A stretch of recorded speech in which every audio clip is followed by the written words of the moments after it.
Prakash, if they could come into the room.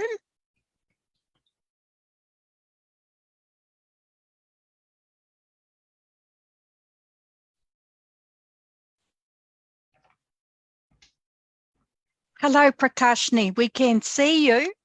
We can see you're still switched off in terms of noise. So if you'd like to turn on your camera or not, up to you. But if you could definitely turn on your voice so we can hear you. Oh, I think we've just lost Prakashni. Excuse me, Madam Chair, we understand that Prakashni is profoundly deaf, so Right. we're using the sign language interpreters. Just wanted to note that it is difficult to see her when she's Yes. that far from the screen, so we will endeavour to do our best. This is better. Thank you. Great. Okay. So just for the other interpreter, I don't know if Stephanie's got a better view. I don't have any. Sarah will be interpreting for this section. If I'm able to. Please just come on to the screen now, Sarah. Okay, thank you. You might have to scroll to find her. Right, yeah. welcome, Prakashni. We understand that you'll need to move a little bit so our interpreters can interpret for you.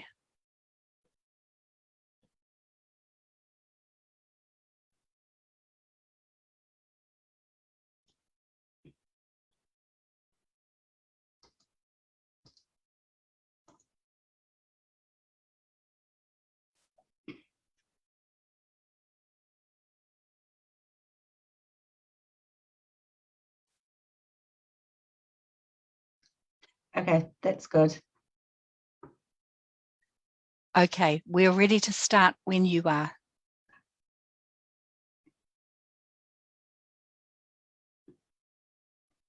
Okay, thank you.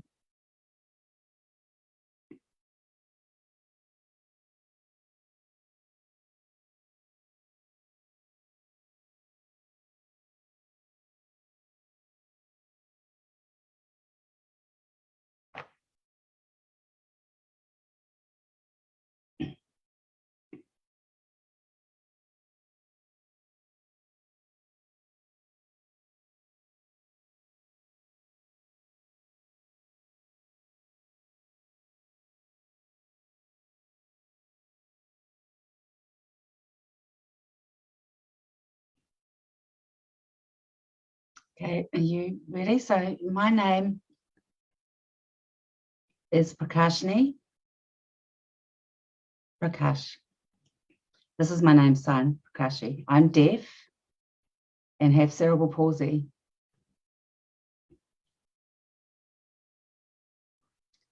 Hello to the Select Committee.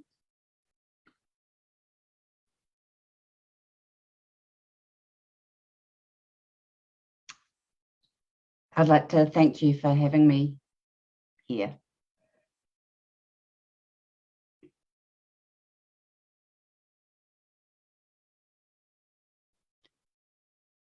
Prakashni, what would you like to tell us today?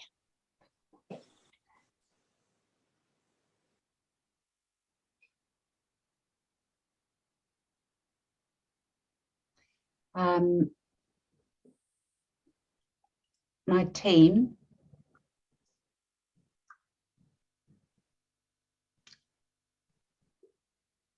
with the committee. Not sure if my other fellow interpreters can. Do you mind if I come on? Yeah, go.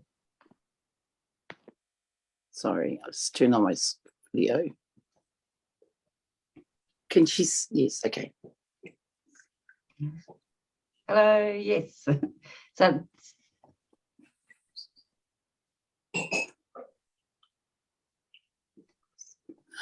I do have other people that are supposed to be joining me.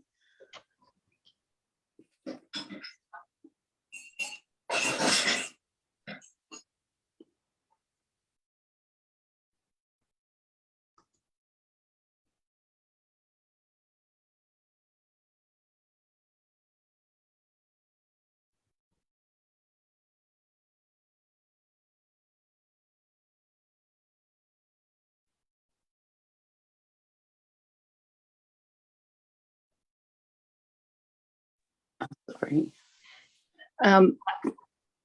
Being deaf plus and being part of the deaf community has been difficult for me. I've lived with my family, and I find life in general is quite difficult to navigate, having cerebral palsy and being deaf as well. The system that I require is quite different to what works for the rest of the deaf community. We have lobbied the government for many, many years to try and improve things and see changes in the system.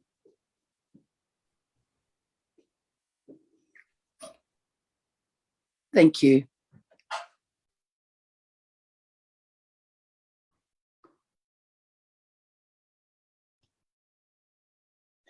Thank you for your submission, Prakashni.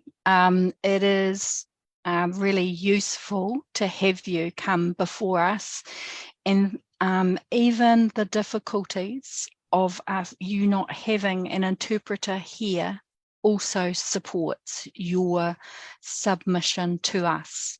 Have we got any questions from the Select Committee? Anahila. Thank you, Prakashni. I just want to ask about your family. Do they too speak sign language? How are you supported at home? My mum can sign. And how would you like the rest of the society to understand you better?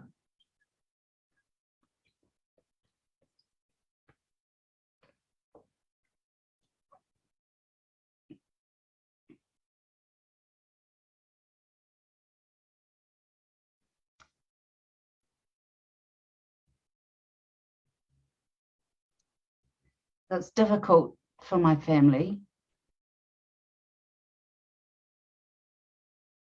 And I need support so that I can get out and give my family a break. Thank you.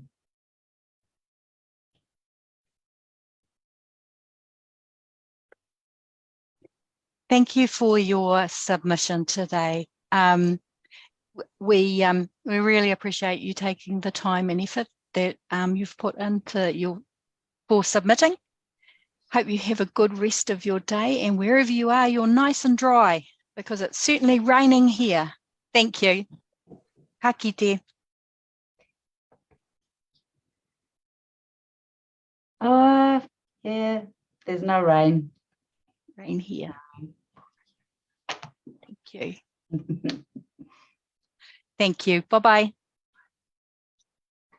So we now have the New Zealand Speech Language Therapists Association. We have Sally Kedge and Martin Nunn coming to talk to us.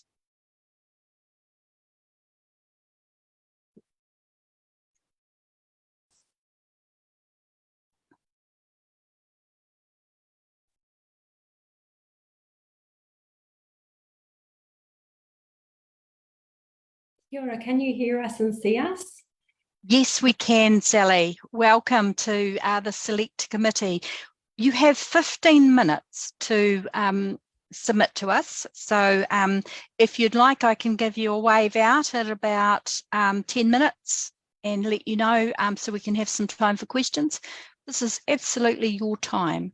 So please submit, and we're looking forward to hearing from you. Thank you. Kia ora, tēnā koutou katoa, ko Sally Kedge taku ingoa. And I've got with me my friend, Martin. Martin Nunn. So what we're going to do today is I'm going to just make some comments relating to the submission that we've already provided, and we're not going to go through all of that because we're hoping that you've read it already. And then I'm going to leave most of the time, I hope, for talking to Martin about some of the communication access issues he experiences. And please let me know if I'm going too fast. So I'm really glad to be representing the New Zealand Speech Language Therapists Association. we are professionals whose training and expertise is about accurately identifying communication issues and supporting people to communicate effectively, putting in accommodations where required. So obviously, accessibility is a serious issue requiring urgent attention. But as we've pointed out in our written submission, we don't think that this legislation is ready to be passed because we don't believe it's going to achieve what it's aiming to do. There's lots of others who are commenting on accessibility issues more generally, and we would like to support their submissions. But my submission here is specifically about communication accessibility, which is only one small part, or it can be a big part, of the bigger topic of accessibility. But if we don't address communication access needs, this can have a profound impact on people's lives and on them enacting their rights across their lives. In the way the bill has been written at the moment, communication accessibility hasn't been thought about enough. We would say that it doesn't really account for how complex communication is and what's involved in identifying communication access needs and in how access needs might need to be accommodated. Communication is extremely complex, and this bill at the moment in how it's worded doesn't actually properly think about that. Whether an interaction is successful or not is extremely challenging to actually work out, and it's often subjective. And this is a challenge that the legislation would need to tackle.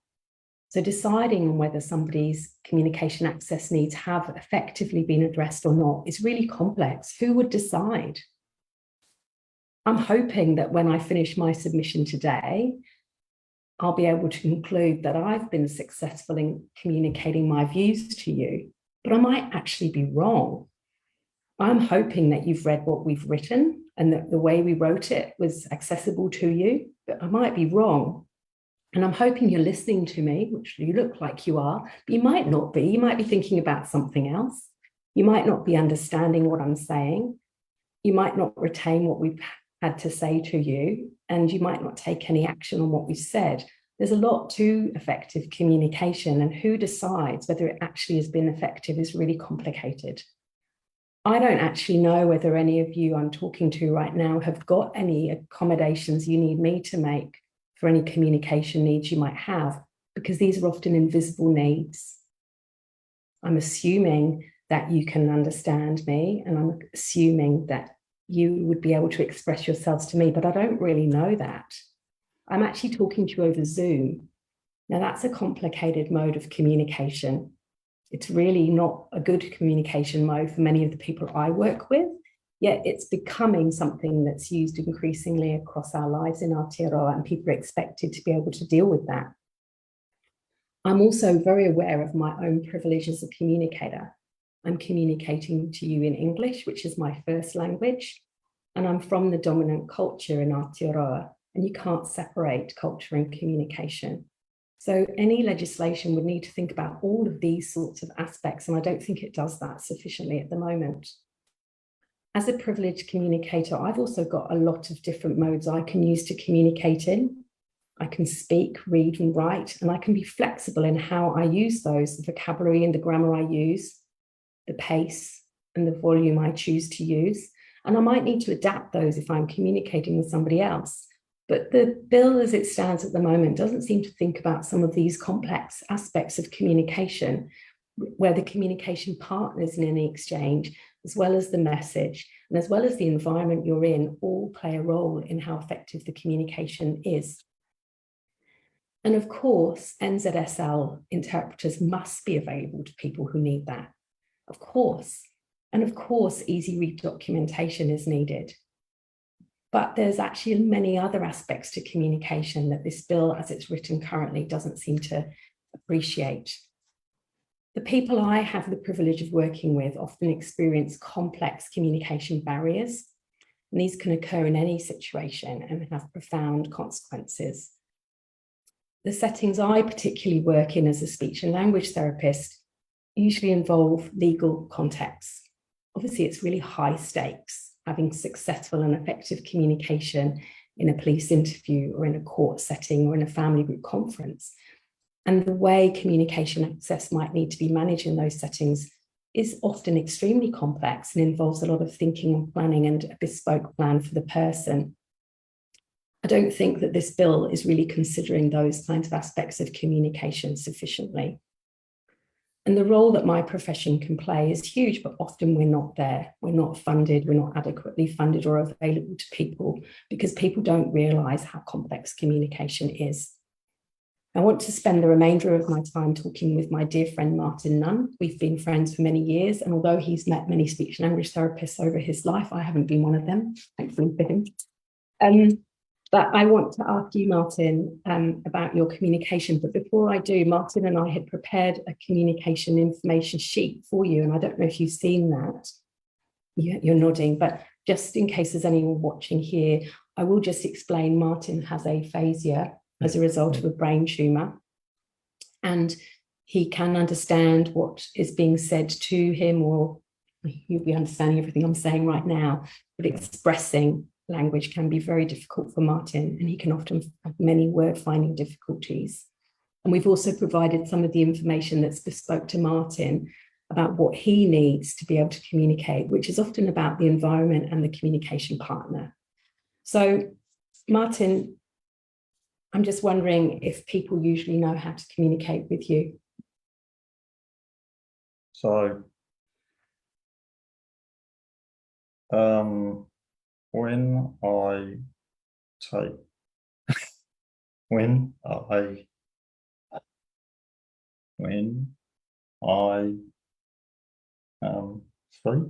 speak, my words very difficult.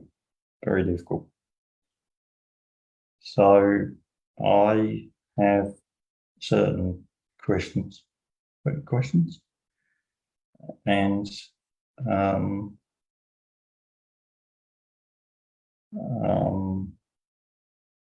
drink. Did you want to talk about people assuming you're drunk? Yeah. We'd gone through some of the topics we might cover. So when have people assumed you're drunk? Drunk. Even I total.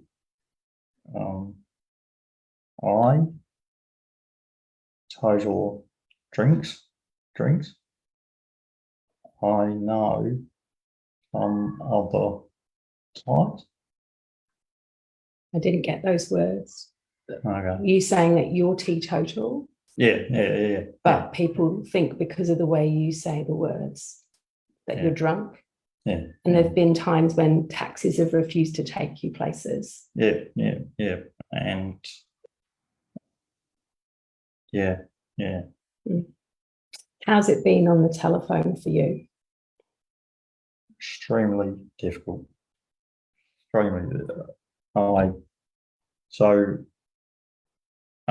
Michael, friends. Yeah. With friends, it can be okay. We sometimes talk on the phone. Yeah. But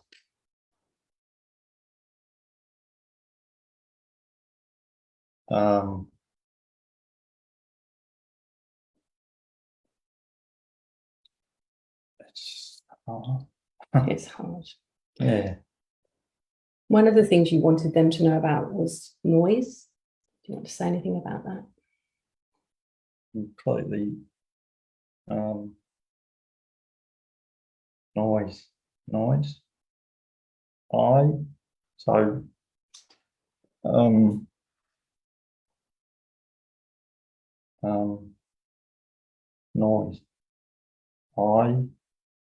can't think. No. Think or talk? Yeah. And you understand? Well, I know from what we've said before, when we were driving somewhere the other day and there was some noisy vehicle outside. We had to wait for the vehicle to go because it was too hard to talk in that situation. Yeah.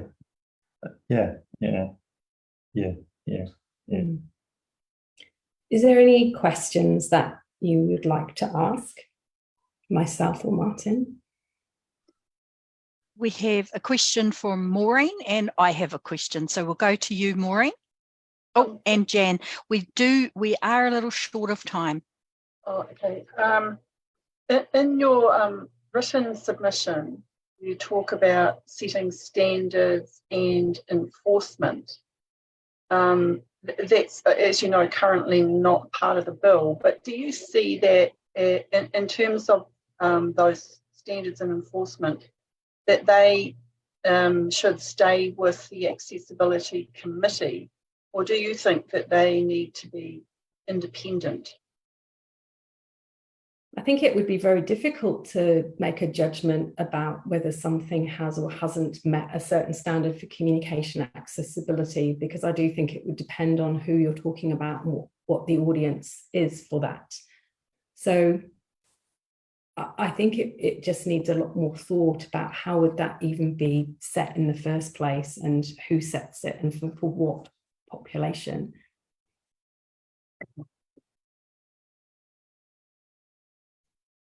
Mine's a completely different question.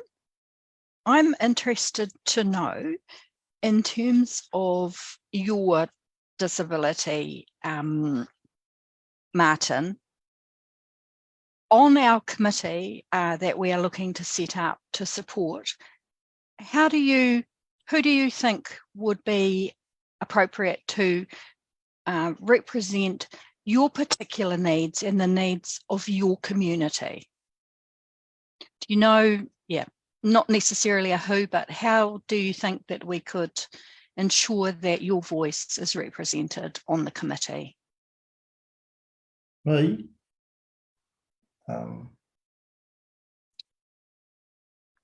Speech therapy? Well, we could have speech therapists, but also there could be people with lived experience from aphasia.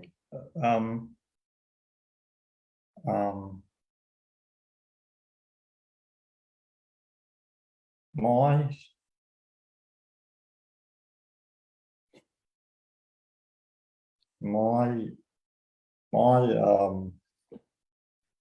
difficulty,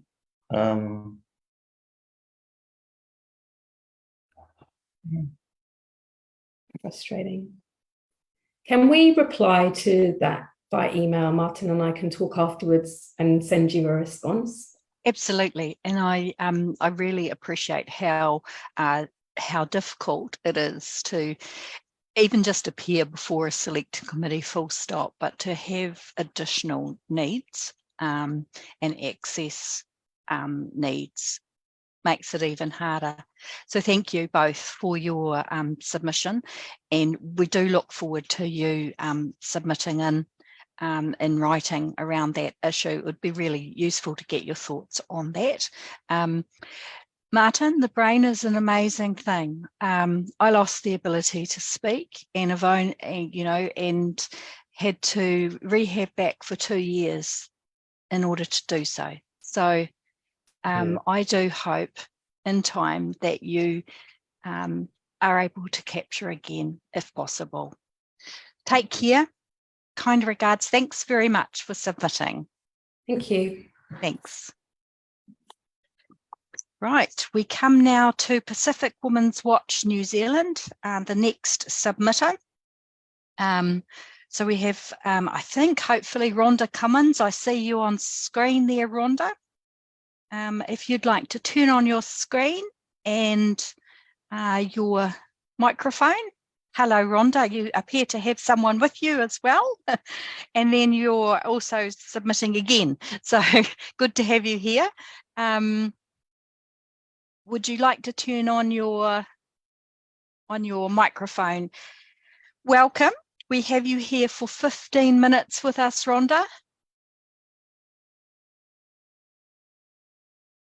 Are you able to switch on your microphone? There There we go. Thank you. Thank you very much for your submission. We have, as I say, 15 minutes with you. And if you'd like to know at 10 minutes, I can sing out to you to let you know that the time is up. Would you like a descriptor of anyone in the Zoom room? No, it's okay, actually. Great. So I'm here with Christine King from Pacific Women's Watch, and she is going to be reading for me today because I can't actually read print very well. So I will be asking Christine to read out some main points that I want to make. But also what I would like to ask is if I can use the 15 minutes with Pacific Women's Watch and also the 10 minutes with my own personal submission, if I can kind of all combine it together. Absolutely. It's a sensible way of going ahead. Would you like to leave some time for questions? And if you do, how much time would you like so that I can just let you know when we're at that point? So 25 minutes in total. Mm-hmm. So, yeah, I would like to leave allow 10 minutes for further discussion and questions. Great. All right, we're in your hands. Thanks, Rhonda. Okay, great. Thank you. So I am partially sighted, or I have a rare degenerative retinal condition called retinitis pigmentosa, and I was diagnosed about 40 years ago when I was a young teenager. I've listed out in my personal submission different examples of the kind of issues that I've had over the years in accessing services and education, transport, just goes on and on. So these are just a few examples, and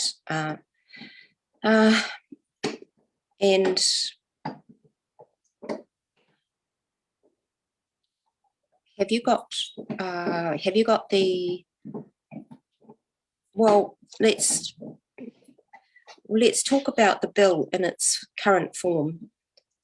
So this bill doesn't go far enough. It's not gritty enough to really make any difference to the kinds of needs that I have, at least as a blind vision impaired woman, because in the different examples that, let's take the taxi example. If I don't get a taxi, if I want to travel somewhere independently and the taxi doesn't come or doesn't come on time, then I can't just move along with my life, you know. I can't, if the taxi driver doesn't read their directions that I have vision loss and that I need assistance. These are really basic, simple steps that are critical, really, for allowing me to continue with my tasks and being able to participate out there in whatever activity that I've organised.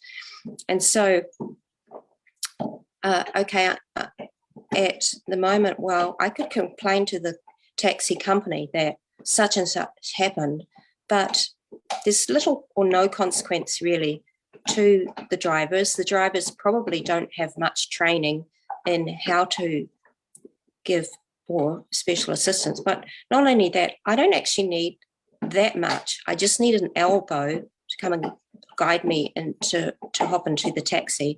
But I also need the driver to actually read their directions. And that sometimes seems to be too much to ask. I don't think it's too much to ask. I don't think anyone of you on the panel would think that it's too much to ask. I think most people, unless they're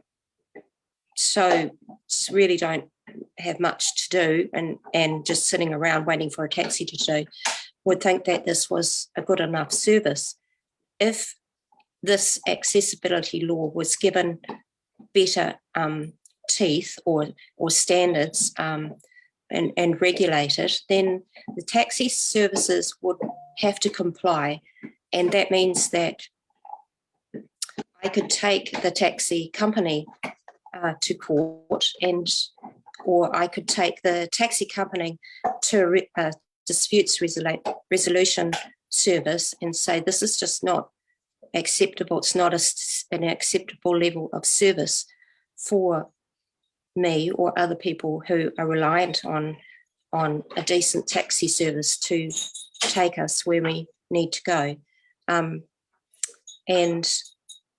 there would be, but even going back earlier than that, you know, there would be an expectation that the companies would be, or service providers would have to provide accessibility training for their staff.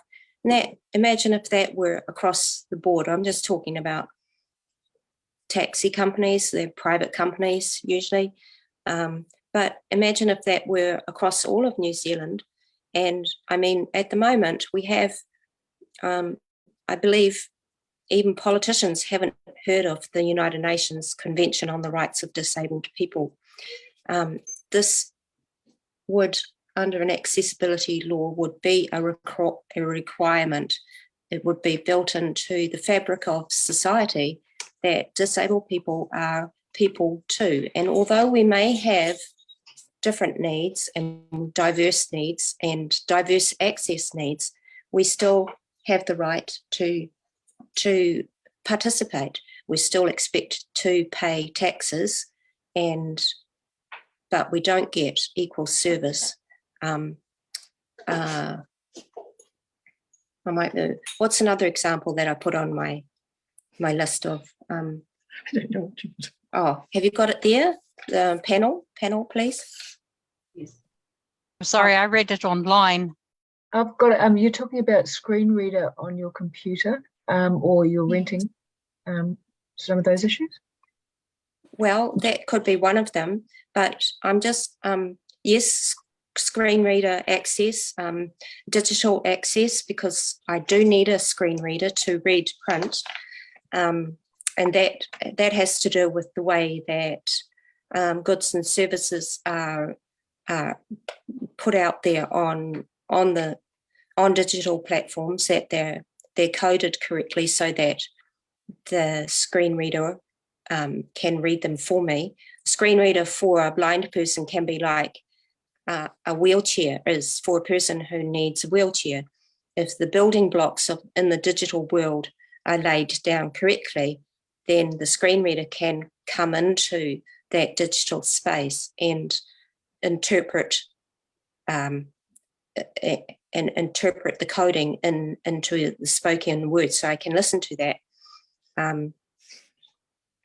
It's really quite magical, and we do miss out on a lot of information because these standards are still left as optional in society, and so we continue to miss out on a lot of words, a lot of information systems, understanding in society. What else is another one, please? What you're talking about, I'm renting. However, there's Tenancy Act states property managers and landlords must not discriminate on the grounds of disability. And then you talk a bit about that.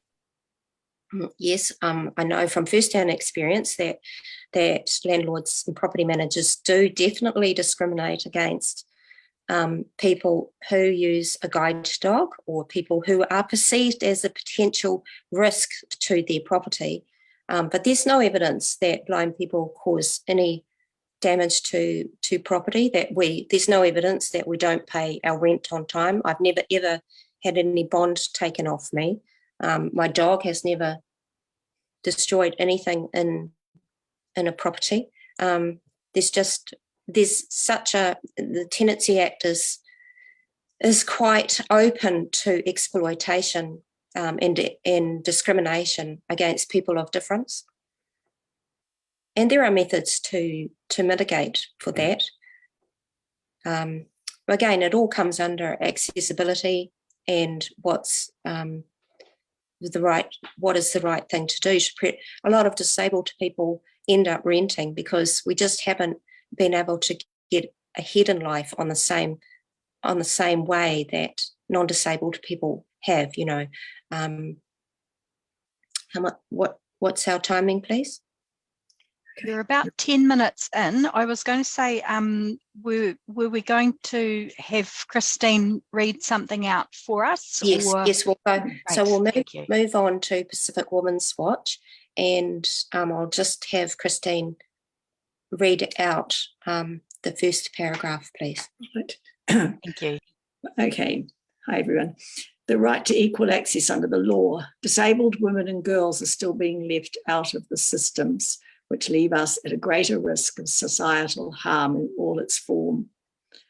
This piece of legislation fails to provide adequate legal protection for all disabled women, so it's therefore and in and of itself a violation of the rights of disabled women. And in particular, there's the likes of domestic violence. Want me to read this bit? What's healthy relationships? Okay, well, just give some examples of how this law could and should be providing for disabled. We talk, and because now I'm talking about Pacific Women's Watch, so we know that disabled people and disabled women are not given the same education around that non-disabled women are given, and Christine's just going to give some examples. Mm-hmm. Healthy relationships, sexual abuse, domestic violence and consent. The education of these topics are all funded by government for non-disabled individuals. Programs for disabled women must be funded equally and immediately. Yes, so that means that there's no evidence to show that non-disabled women don't want to have relationships, don't want to have intimate relationships, and therefore we have the right to the same education that non-disabled women need around what do healthy relationships look like, what does sexual abuse look like, what does abuse look like. For some disabled people, abuse is so pervasive we don't even know that it is abuse, and this can take forms like stealing from those around us. A relationship, you sort of expand relationships, so we'll talk about on the domestic scene, it could be having money taken, it could be from an intimate partner. There's a lot of coercive control in domestic or intimate relationships. That could look like somebody is left at home. I've heard of instances like that with where blind women were their partner didn't wish to take them out with them, so they were sort of abandoned at home. Control of finances, withholding medication, withholding assistive aids, interfering with assistive aids. Next point. Then we've got communication, and Rhonda's talked a little bit about this with the screen reader, access to information that can be understood. We have an example of a woman in our organisation who is autistic and has problems understanding, for example, in the COVID lockdown, did not understand what was going on and found quite confrontational when she tried to do shopping. So just somehow getting that information out. Some people require information to be put into pictures or broken down into small sentences, or shown rather than told. So people think in pictures. Some people. What else do you? And we've got access to skilled workers who can provide interpretation or explanations in the way that could be understood. And the obvious one there is the sign language interpreters, but there are the others that Rhonda's been mentioning. Pictures, easy to read, screen readers, that people with print disabilities. And then you might get people with dyslexia. Maybe they can read, but they can't write well, or maybe they can't read well. So there's all those other more hidden disabilities that find communication very difficult.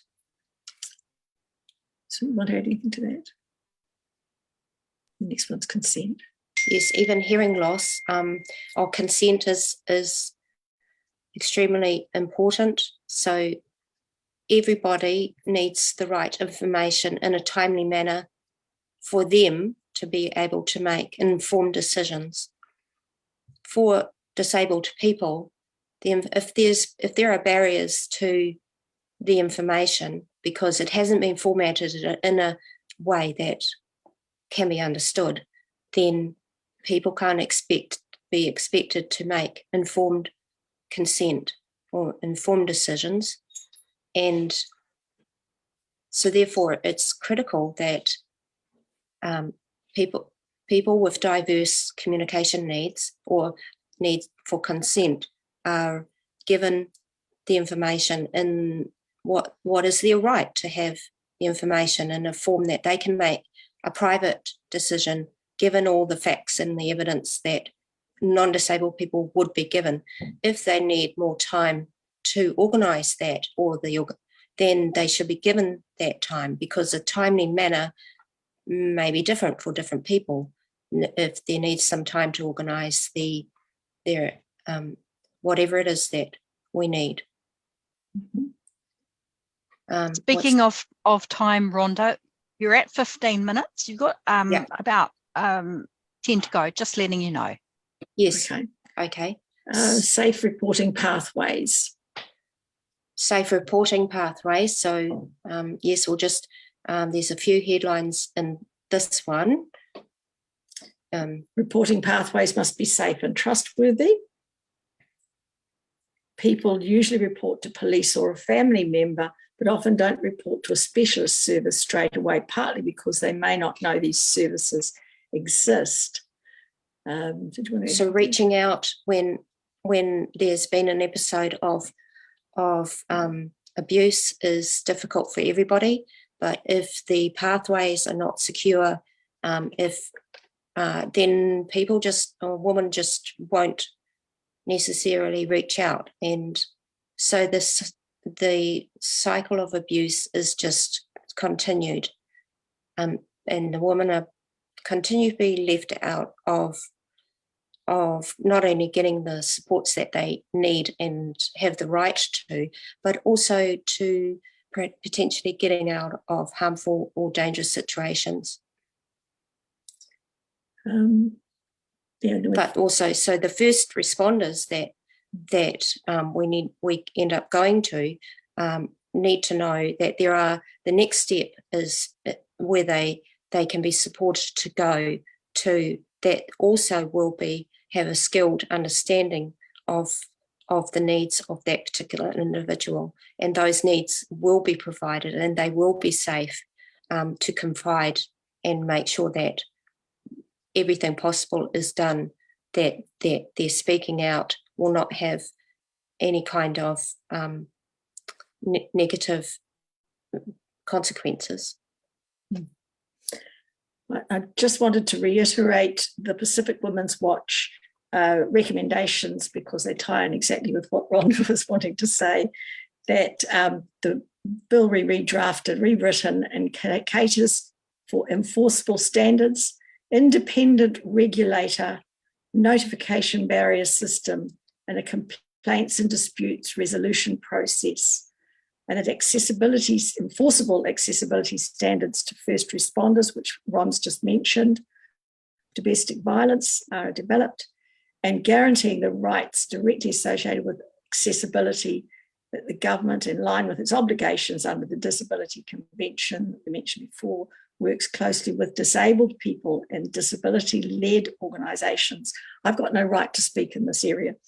She's just reading. Co-design and implement legislation ensuring access to all the human rights disabled people have under the Disability Convention. So that's summarising where we stand in support of Rhonda and many of the other disabled women in our community.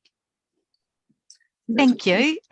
Would you like to take some questions now, Rhonda Yes, please. Great. We have 3 questions. Maureen Pugh.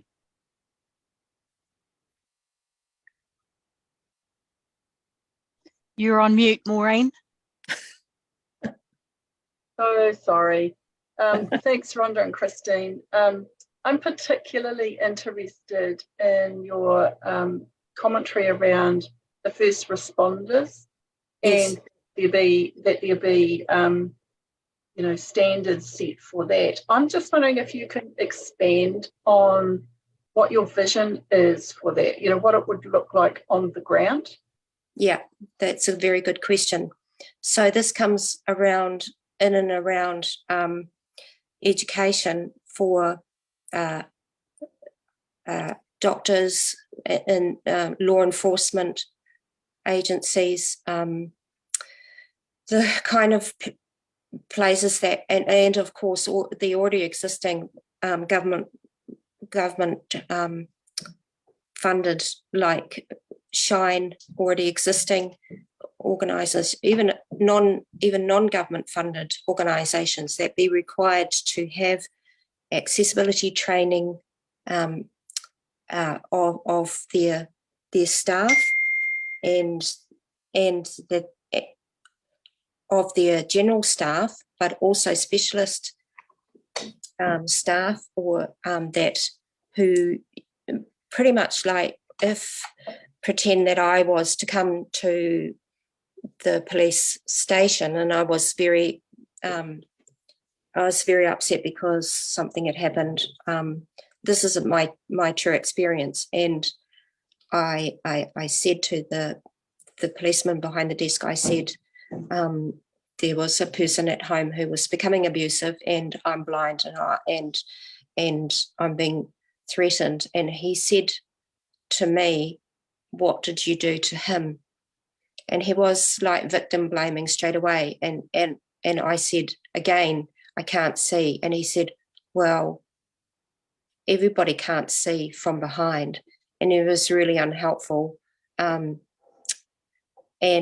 that was kind of like really put me off reaching out to the police. I became very thinking, well, they're not actually providing, they're there to pick up my body parts if it comes to that, or if the situation escalates. I didn't know who else to turn to, so I just had to suffer that individual who was becoming abusive. I just had to suffer that. After we managed to get him out of the house, and then he continued to stalk me and to make threats to me, and the police were still not interested in providing any kind of protection. I was completely left alone. So that was very, I thought that was an extremely poor service of it. They just basically said they weren't interested. And this is a common occurrence for disabled people. Thank you for adding that, Maureen. We're going to have to move on to other. We've got 2 minutes left, so we've got Anahila and then Jan. You're on mute, Anahila. It must be after lunchtime today. Sorry about that. My question really is, thank you for everything that you provided. So is there do you have a belief that the duties of the committee, where it says to ensure that it's to work, incorporate the experiences of disabled people, do you have faith that that will carry out? Or I'm hearing a lot of people not believing that is anything with teeth, and that we need more standards. I'm just no, because the whole bill doesn't require any kind of enforcement. So the fact is that there's already a whole lot of standards that exist in countries like Australia and Canada that we can use. We don't need to work very hard to get these kind of access standards embedded in our systems. So we're kind of like this piece of this bill, the way that it's written, it's just a bunch of words, really. We just have to crack on. We just have to actually do it. Yeah. Thank you. We're nearly at time. In fact, we are at time, but a quick question from Jan. It's not a question. I just wanted to thank you for your focus on domestic violence and sexual violence in your presentation. I know over the last 5 years, a lot has been done in terms of government and integrating the disability perspectives into this, but you're clearly pointing out that system change requires more reinforcement than might be needed in other situations. So thank you. Yes, definitely reinforcement and education. Are just like, come on. I mean, we just have to really put our foot down and say, properly resource this area and get on with it, because it's not going to go away by itself. And our domestic violence stats in New Zealand are absolutely abhorrent. And thank you, Jan, for all you're doing to try and address that. Yeah. Thank you. And access needs for, disabled people with access barriers, they will exist in absolutely every episode of domestic violence. Thanks, Rhonda and Christine. Really good submission, and I completely agree with Jan. Thanks for the focus on family and sexual violence, really important aspect of this work. We're at time now, so just wish you best of the rest of the day, and thanks for submitting. Really useful. Thank you. Thank you for hearing. Bye. Ka kite. Ka kite. So we have the last submitter.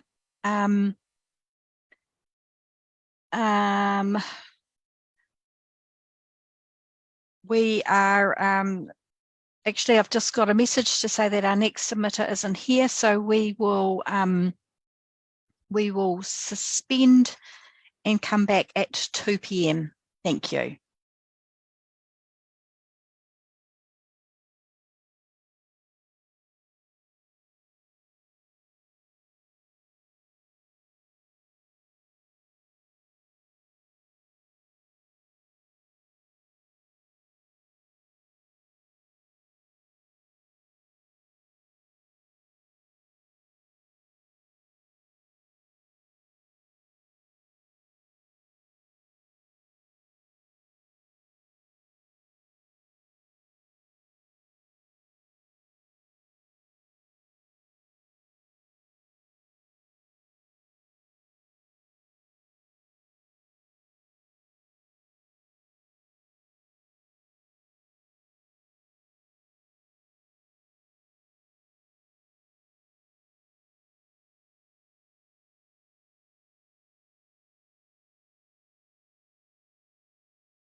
Kia ora anō, it's 2 p.m. and I understand we now have Drake Medox coming on with Gay Barton.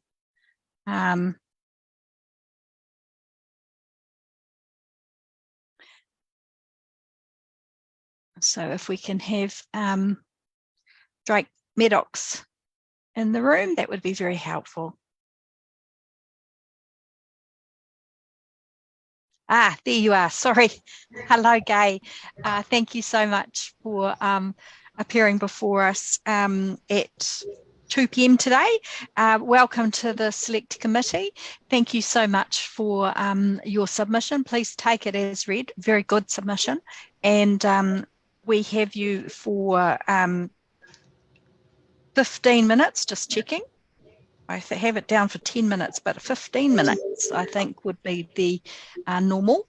And so we're in your hands. If you'd like to leave some time for questioning, I'll wave out at about 10 minutes in. So thank you and welcome. Thank you, Angie. Thank you. So my name is Gay Barton, and I'm the General Manager for Drake New Zealand Limited, and part of that arm is Drake Medox. With me, I've got Anna O'Connor, who's one of our consultants, and she's actually our quality manager for Drake Medox. Anna's been with the business for 15 years or more, so working a lot in the disability sector with this part of our business. So I may not take 15 minutes, but what we thought I'd just explain a little bit about who we are and why we're interested in, why we did a submission and why we, have a few comments to make. So yes, as mentioned, I'm the General Manager for Drake New Zealand Limited is our legal name. So we are a recruiting company. So part of the reason that we're interested in this is we do recruiting for people, and we'd like to be doing more recruiting for people with disabilities for jobs as one section, and in particular it being candidate short. The other part is that a big part of our business that we have is under Drake Medox. And under Drake Medox, we supply, we register nurses, healthcare assistants into the hospitals and into medical centres. But even bigger than that is that we have a large home care section that we have. We provide support workers, care workers, support workers into working with people who have had a serious injury. So our contract is under a lead provider, but it's supplying people to staff under ACC when someone has had a serious accident and they now, they're back in their homes and they often need 24-hour care. So we support these clients by providing the staff 24/7. So the reason that we are keen about the submission is from feedback from the community that we have with our clients who we provide the care to, as well as all of our support workers. So we have, within New Zealand, we would have around about 150 clients who've got a serious injury. So that out of those 150, 80% of them would be getting 24-hour care. And that's all in the North Island, so Wellington, Palmerston North, Tauranga, Auckland and North Auckland. And to care for those people, we would have around about 450, up to probably 450 up to 500 support workers. So it's quite a large workforce. So our interest is, we did send out a survey to our clients and our support workers, asking them for some feedback around what they thought of the bill and what an impact. As you'd probably be aware, we didn't get a huge response, but the response that we did get was quite interesting. And the response was mainly from some of our clients, but also from some of the support workers in terms of their feedback. So I'll go through that briefly in terms of why we thought we'd make the submission. And then the third part of that is I've been with this business for, it'll be 38 years in July. So I've been with Drake for 38 years and I started doing general recruitment and now it's all working within Drake Medox. So I've got a good understanding of recruitment. But one of the things that I've been quite passionate about over the years is trying to recruit people to work internally inside Drake with people with disabilities to provide them with work to work for us. And currently at the moment, I've got 4 people working within our business that have a disability. There's 2 in Wellington and they're wheelchair users. One is under the Ministry of Health and the other one, Gavin, has he's under ACC, so he had a serious accident. And then we have Juliana, who's in our Aotearoa office doing our marketing, that some of you may know. And then I also have, for the past over 10 years, I've had Alex, who's Down syndrome, who works for us on a Friday. So giving you an example about accessibility, Alex, who's worked for us for over 10 years, it's really important that we give him meaningful work, but also his ability to be independent and get to work and to come to work. Just on Friday with the rains, you know, I get a call from him to say, oh, look, you know, my taxi hasn't turned up because I can't, and there's no trains on and I can't get the bus because of the rain. So what do I do? He didn't think he could get to work. Fortunately, I think in the end his taxi did turn up, or a sister was going to bring him. But those are the things I think that, you know, we've got a long-standing relationship with Alex, and so we'll bend over backwards to see what we can do for him. But often that's not the case for many other people that really want to have genuine work and, you know, feel that they're on an equal playing field in terms of the ability to do their job. And, you know, the various things, because a lot of the work that my support workers do, having somebody who has a disability to provide, you know, to be in the office, finding them jobs, it's good to get people with a disability. So some of the changes that I've had to make in terms of making it accessible, because I'm passionate and committed to it, it was probably easy for us. But I think it's really important for others to take the advantage of having people who've got a disability working for them to make it easier for them to actually make it, you know, not a roadblock to hiring them. I'll give you a couple of examples. You know, making sure that the computers, the technology is suitable. I mean, we had Gavin, when he first worked for us, it wasn't a problem with the wheelchair access, but, you know, when he was using the computer and he was doing a lot of work on the calls, he had problems with his hands. So we had to get special devices so that he could manage the, you know, the calls that were coming through and to maneuver around the computer. Another example is Juliana, when she was working in the office up here in Auckland where we are, you know, we thought for the rest of the business we'd get a really trendy kitchen with a high bar table and sit around. And of course, when Juliana went to meet with the team to have lunch together, it's just not suitable because, so we had to adapt, you know, get a smaller table as well. So it's just thinking about those things. So that's just a little bit of a background. I think for us, though, when we did the survey mainly with our client base and our support workers, and what we found in terms of our business growing so much, providing support workers and carers to our clients who have serious disabilities, what works for them in terms of making it, you know, maximising the life that they can lead as best as possible. You know, we've done things like, you know, for a function, we've created ways for accessibility for our clients to go out with their support workers, you know, to games at the Warriors, for example. And so we've invested a lot of money to, you know, set up with an organisation where they can go and do what everybody else can do, but make it accessible for them. So one of the things that we've found is to do all of those things, you do need to have, you know, you do need to have good, and standards to follow. When we first started to work with the ACC contract, we had to get certified to the home and community standards because many years ago, anyone could provide a carer or a support worker, but you could never be sure that everybody was safe. So when that contract first came out, as a business to supply staff, we had to be certified to the home and community standards.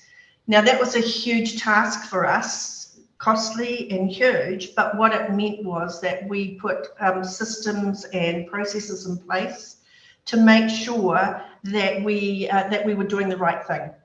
And so my point, and it helps us run a really good quality business to have those standards and keep people safe and to keep everything fair. So the first thing that we wanted to recommend about the bill was that we think it's really important that there's a set of standards that are enforceable. And I don't mean enforceable from a penalty point of view, but just like being us being suited to, we have to be audited by, a body. Gay, Yep. sorry to interrupt. We're at 10 minutes, and I understand that you were actually only given 10 minutes, and my agenda was correct just because you weren't here earlier. So perhaps if you could make some summarising comments, that would be great. Thank you. Great. The things that I wanted to mention was having, if the bill could really look at, we support the bill, but we think that there are some things that needed to be improved on. And that was having some standards that people could be enforced or checked on. Having a notification system if there's a barrier, because wanting to know who the people would go and tell if there was a barrier, rather than it just going into a void. We wanted to think that it's good to have a regulator, and whether that's someone like WorkSafe New Zealand or the Health and Disability Commission to regulate some of the things. Really important to have a dispute resolution process. So if there are disputes, what's the process that we go to or is followed? And I think it's really important to somehow get across that this is not just a government initiative. It needs to be the private sector as well as the public. Local and everyone involved, not just, you have to do it because you're a government department. And then, of course, trying to implement if it does come in, timeframes for things to happen. And and accountability by, if it becomes an act, make sure that it's accountable by law that you do these things. So that was pretty much it. Thank you. Really appreciate your submission. I'm sorry we don't have time for questions, but I would just like to acknowledge the work that you do in this space, and that if anyone is listening in and they're looking for a job, you're the people to go to. Thank you so much. Take care now. Thank you. Thank you, Angie. Thank you. Ka kite. Now we are going to go back in the agenda to Dianne Rogers, who is now available for 10 minutes with us.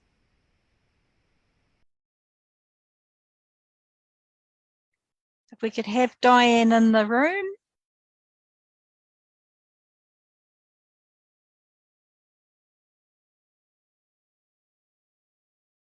Dianne's on her way now. Hello, Dianne. We can see that you are joining the Zoom. If you could have your camera on and your sound on, we'd appreciate that.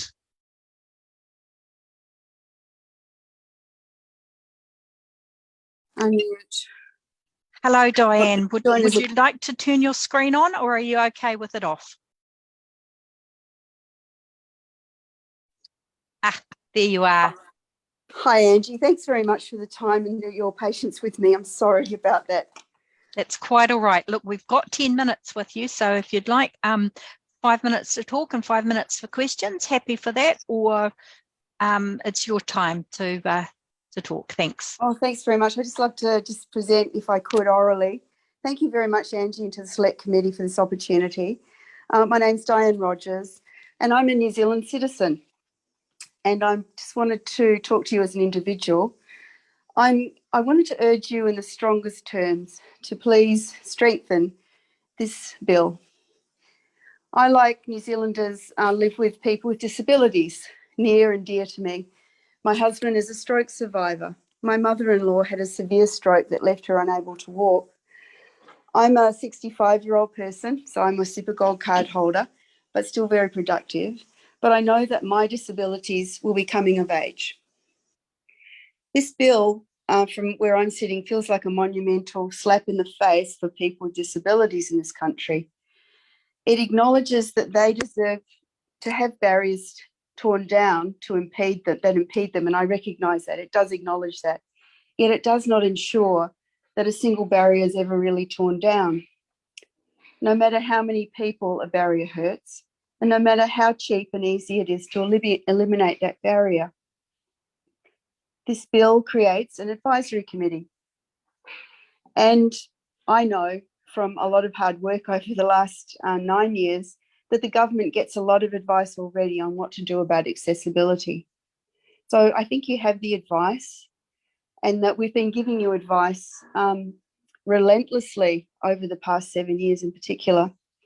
This bill shows that the government really hasn't listened, and therefore there is concern about, will the government listen to any further or future advice through a new advisory committee. One more time. As a New Zealander, I've learnt to be humble. You can hear a bit of an Australian accent in the background, and very polite. And I am being as polite as I can be. However, I just want to reinforce the fact about what does this bill tell people with disabilities? From where I'm sitting, it tells them that we acknowledge their predicament, but we're just not prepared as a society and government to take the action needed to address it. You could do a lot more to advance the goal of accessibility. I don't think you need legislation to create that advisory committee. In fact, historically, New Zealand was one of the first countries to create an advisory committee in 1970s legislation. And so here we are. It feels a little bit back to the future. I challenge each member of the committee to stand alone in front of an assembly of people with disabilities and tell them to their faces that all they need and all they deserve is a new advisory committee, a committee with no power to remove a single barrier. And if I could ask you to please do that, because if you can't do that, then please work on strengthening this bill before it gets voted in the House. Let's save time and expense and let's move forward. You're hearing from the public, you're hearing from people with disabilities. And I think you have the power to amend this bill. At these hearings, and I've been listening into some of the submitters over the past few months, I can hear that you're receiving strong and clear and united messages. Turn those messages into amendments to the bill. Don't delay to set up another advisory committee. Personally, I feel very emotional about this bill and its need to be strengthened, because I can empathise with the people who are, like myself, carers of those with a disability, advocates for people with disability as an ally. I feel in its current state, this bill betrays those people. It's particularly upsetting for me because I know it's betraying young New Zealanders with disabilities. They want a good education and then get a good job. To get a good job, you need to get a good education first and foremost. New Zealand has a wonderful education system, but only if you don't have a disability. Yes, we provide some supports for students with disabilities to try to overcome the many barriers in our education system. However, students with disabilities deserve more. They deserve a barrier-free system of schools, colleges and universities in which they can truly participate on a competitive basis. This bill does not remove a single barrier they face. I see this bill also betrays the parents of students with disabilities, as they want the best for their kids. They don't want to have to lie awake at night worrying what will happen to their child after they've died. Now they must endlessly fight barriers one at a time while shouldering the challenges of parenting. This bill does nothing for them. A large chunk of my career in Australia was spent in advocating for the rights of older people. This bill betrays seniors in New Zealand. It disproportionately, seniors are people with disabilities. Disproportionately, people with disabilities are seniors. This bill does not remove a single barrier facing people who had no disability in their earlier years, but who acquire a disability as they age. We all do. I know something about this. For a quarter of a century, I was involved in championing seniors' rights for positive ageing and policy developments around defeating ageism in Australia. This bill betrays New Zealanders who have no disability now, but who are going to experience one due to injury or illness in the future. This bill does nothing to smooth their path back from the sudden onset of disability to return to their job, to parenting their children, to enjoying social and recreational activities in this beautiful country, along with their present or future life partners. This bill betrays adults who now have a disability and who are blocked from enjoying all our wonderful country has to offer. They want to contribute to our society and enjoy what it has to offer on a footing of equality. This bill lets the government and private organisations keep on creating disability barriers that block their way more and more. It leaves them to have to fight disability barriers one at a time. This bill betrays all of those who want to see our society succeed economically. Our employers, as we've just heard, want access to the broadest pool of employees possible. Education and employment barriers get in the way, as do barriers in public transportation that people with disabilities want to use to get to work. Businesses want more customers. Barriers block their access to customers with disabilities here and abroad. We want New Zealand to be an attractive destination for tourists. Our disability barriers do not make this country a welcoming and attractive destination for tourists in disabilities.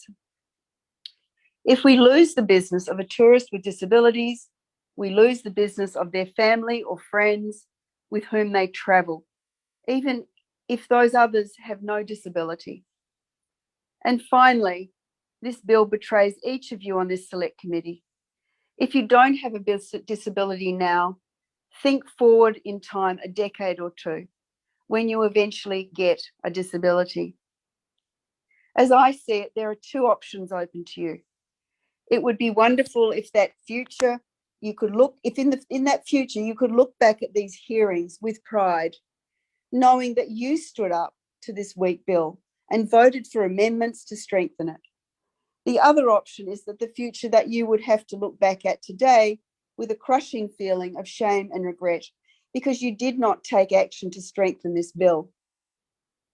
Failing to take action would betray not only all the others I have listed, but would betray you and your loved ones.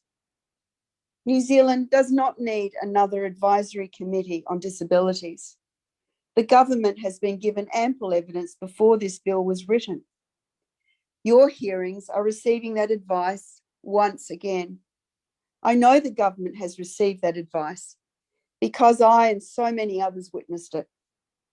It is not too late to strengthen this bill. You know what is needed.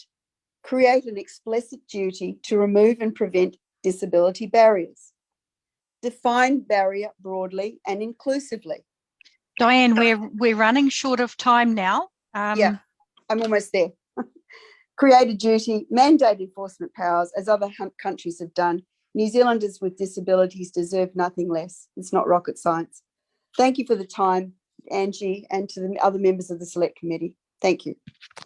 Thank you. I'm sorry, Dianne, we are out of time to ask questions, but good submission and we have heard you. I am now going to hand the chairing over to Anahila and I will be back shortly. Thank you, Dianne. Thank you, Angie. Thank you, Madam Chair. Our next submitter is Mike from Disability Connect. Mike in the room.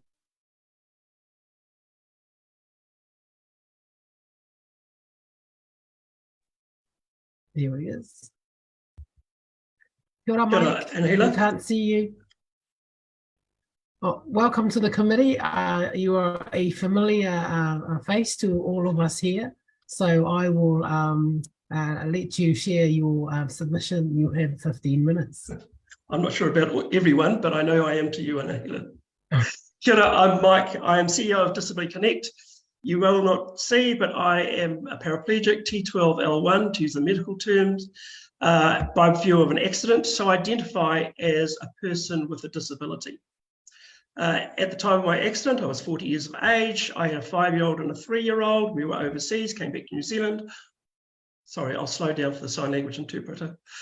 And I had, I was under Ministry of Health and my world was upside down.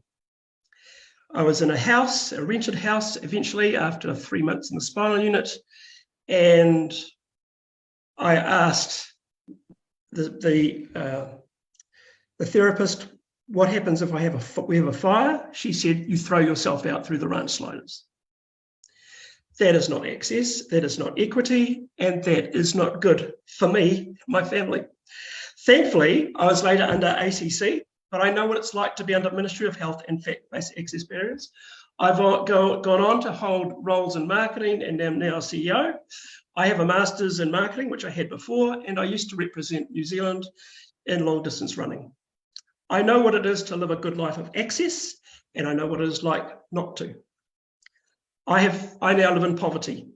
I live in social poverty because I wasn't able to get to my 5, 6, 7, 8, 9, 10, 11, 12, 13 children's birthday parties. Couldn't get in the door, had to stay in the car. So I just want to put it aside. That's my personal side. I've also applied for a job, been told I was the top applicant, and then told we're re-advertising. And it was because of my disability, they didn't say it. So I know the inequity that comes from this, that this legislation is looking to address. It is a step forward, a positive step. It's a small step. But I am speaking on part of Disability Connect, and we are parents of children with disabilities. We speak for family and whānau, we speak for carers, and we speak for disabled people. And there's just a few small things that we wanted to look at. We felt it could have been more inclusive with the language, and that's by replacing, using the phrase, taking or out of the phrasing in the lead sentence, because or to us is exclusive and divisive. Use and, always use and. There's no such thing as or with disability, it's and. Also, we believe in using whānau hawa instead of tangata whai kaha, mainly because it's more inclusionary in our belief, because tangata whai kaha and disabled people means exactly the same thing. Whānau hawa is directly addressing Māori disabled, and I've met many people with disabilities who are Māori, not just physical disabilities, but sensory, intellectual, autism. They need to have a very clear representation, just like carers, just like family, just like whānau. So I would like the language to be more inclusive. In fact, that's the view of our members. We took this to our members to get feedback. We do understand and applaud that the committee that's been established will be upholding the rights of Te Tiriti and also of the UN Convention. But we would also like to see underpinning of the New Zealand Disability Strategy. It's a great strategy. It does uphold accessibility, and to not be included in this legislation, we believe is, which just been oversight. So we hope that it will be included with that. I'm actually going to leave some time for questions. I think you can read the submission itself. It's very clear in terms of the little bits and pieces, but really it was just about clarity and inclusion for us. It's a small step forward, but a very welcome step. Kia ora. Thank you, Mike, for your submission. I see the members, there are no questions, but I've got one to ask you. In terms of terminology, could you just explain to us whānau hawa? Yes. How so that we understand the same meaning. Yeah. And yeah, it's Māori with a disability, disabled Māori. Whereas tangata whai kaha is disabled people, the people who are disabled. So whānau hawa is very much, particularly I'm leaning on the wisdom of Dr. Huhana Hiki and Tania Kingi, who have both been quite outspoken on these viewpoints and the way that that terminology is used, particularly within Māoridom. And I understand tangata whai kaha, it's used broadly within government to represent disabled people. I get that, but whānau hawa, it's got a very specific focus around Māori who've got disabilities. And I think that's, for those who work amongst whānau hawa, it's really important that voice is heard. Yeah. Thank you. Because they are often doubly disadvantaged. In fact, 5 times in many cases. Kia ora. Kia ora. Thank you. Maureen Pugh, you've got a question. Thank you, Anahira. Thanks, Mike, for your oral and your written submission. I'm just having a look at your, the part of your written submission that talks to carers. So I really applaud you for making that distinction. It hasn't come up in submissions before quite so explicitly. So thank you for singling that out. You're very supportive of the setup of the committee. A lot of other submissions that we've heard are concerned about the lack of accountability backwards and forwards from the committee to the minister and the ministers to the public, and the lack of authority or any designated authority that committee may have. Does that concern you in any way, or are you quite happy for this to find its own feet over time? It's a big topic. When I came back from overseas, the church that I go to, people put a ramp in for me. They built a ramp. 2 weeks later, I got a new wheelchair and that ramp was hopeless. And there were steps that I was hauled up and down in for 4 years until they thought, oh, actually, according to the building code, we could build a deck and we could make a ramp. I'm actually comfortable, and I think I'm reasonably unique in this, in saying that the right solution takes time. I really welcome audits of of barriers, of access barriers, because then as an employer, I have a list of what's wrong with my building, and I can work through that logically as budget allows over 15, 20 years. What I worry about is sometimes we can move at a quick pace, we build the wrong thing, and we spend an awful lot of money. And I've seen a few instances of that happen personally. In terms of our members are, physical disability is not high in the experience of our members, predominantly around intellectual disability, global development delay. So I'm really bringing that voice. And I wouldn't say very supportive, but I would say we are supportive. It's a positive step in the right direction. Could it have gone further? Absolutely. But I'm also concerned that sometimes we tend to rush at things and not come up with the best solution. And I'm a bit of a pragmatist that way. Like I say, I really believe in boosting barrier-free audits as much as possible, so people see and understand the barriers their buildings are causing and that their surfaces and everything, and then they can work to address those. On the other hand, I think that universal design is something that we could signal in a vision way by saying, let's have all social housing, universal design, 100% by 2040. At least there's a vision. And we need vision and we need leadership, and you're our leaders, and we need you to step up and paint us a vision for the future. Where are we going? And give the country time to get in behind that vision. We can do it for everything else green. We can do it for everything else smoking. Why can't we do it around our housing? Don't know. Thank you, Mike. Sure. Very well put. Thank you. Does that complete your questions, Maureen? Okay. Yeah, thanks, Hannah. Yeah, thank you. So, Mike, you mentioned the New Zealand disability strategy to be part of this legislation. Can you just remind us? I think we've been on Zoom for a while. The time frame of the strategy. Whoa, it goes through to 2025. I think it's 2016 to 2025. I can see it over on my bookshelf, but it's not in front of me at the moment. But it's easily enough for you to be able to look it up. But what I do like about it, it paints the way for enabling good lives, but it gives councils, it gives government, it gives business a steering point for where we should be going around accessibility. And it should be underpinning all of our new builds, whether it's a local swimming pool, whether it's a school, whatever it is. The New Zealand Disability Strategy should be mentioned in the guidelines towards the construction, the vision for the building, and its future purpose to be inclusive and welcoming for all New Zealanders. So with equity, and we have less poverty.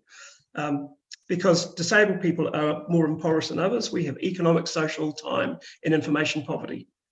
4 types of poverty. And poverty, by poverty, I mean lack of choice.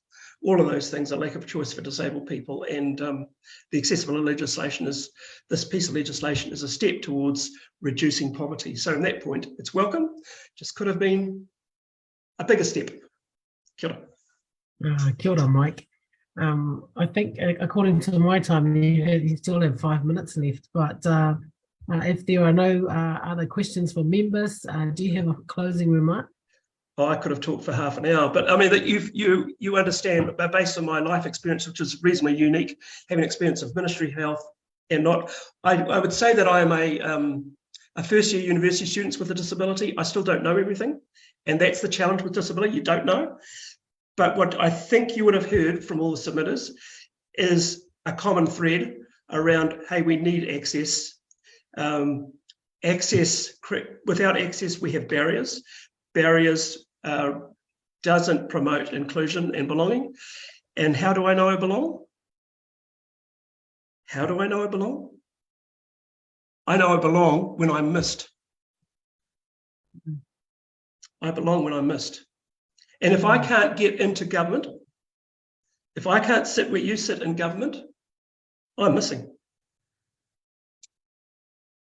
And on that note, Mike, just want to take this opportunity to thank you for sharing your life experiences and your very useful insights, and have a great day. Thank you. Kia ora, Angela. Thank you very much. Kia ora. I understand, Madam Chair, you're back. I am resuming the chair, thank you. So we now have Xavier, Walsh, Unite Union and Aotearoa McDonald's Workers Council. If we could have the members into the room, that would be great. Sorry, Madam Chair, those submitters aren't available yet, but the next submitter, Auckland Disability Law, is, if you would like to go to them instead. Let's be flexible. We'll move to the Auckland Disability Law. Thank you. We have, if I understand correctly, Geraldine Lewis, Clive, Lansink and Fareena Ashton coming through.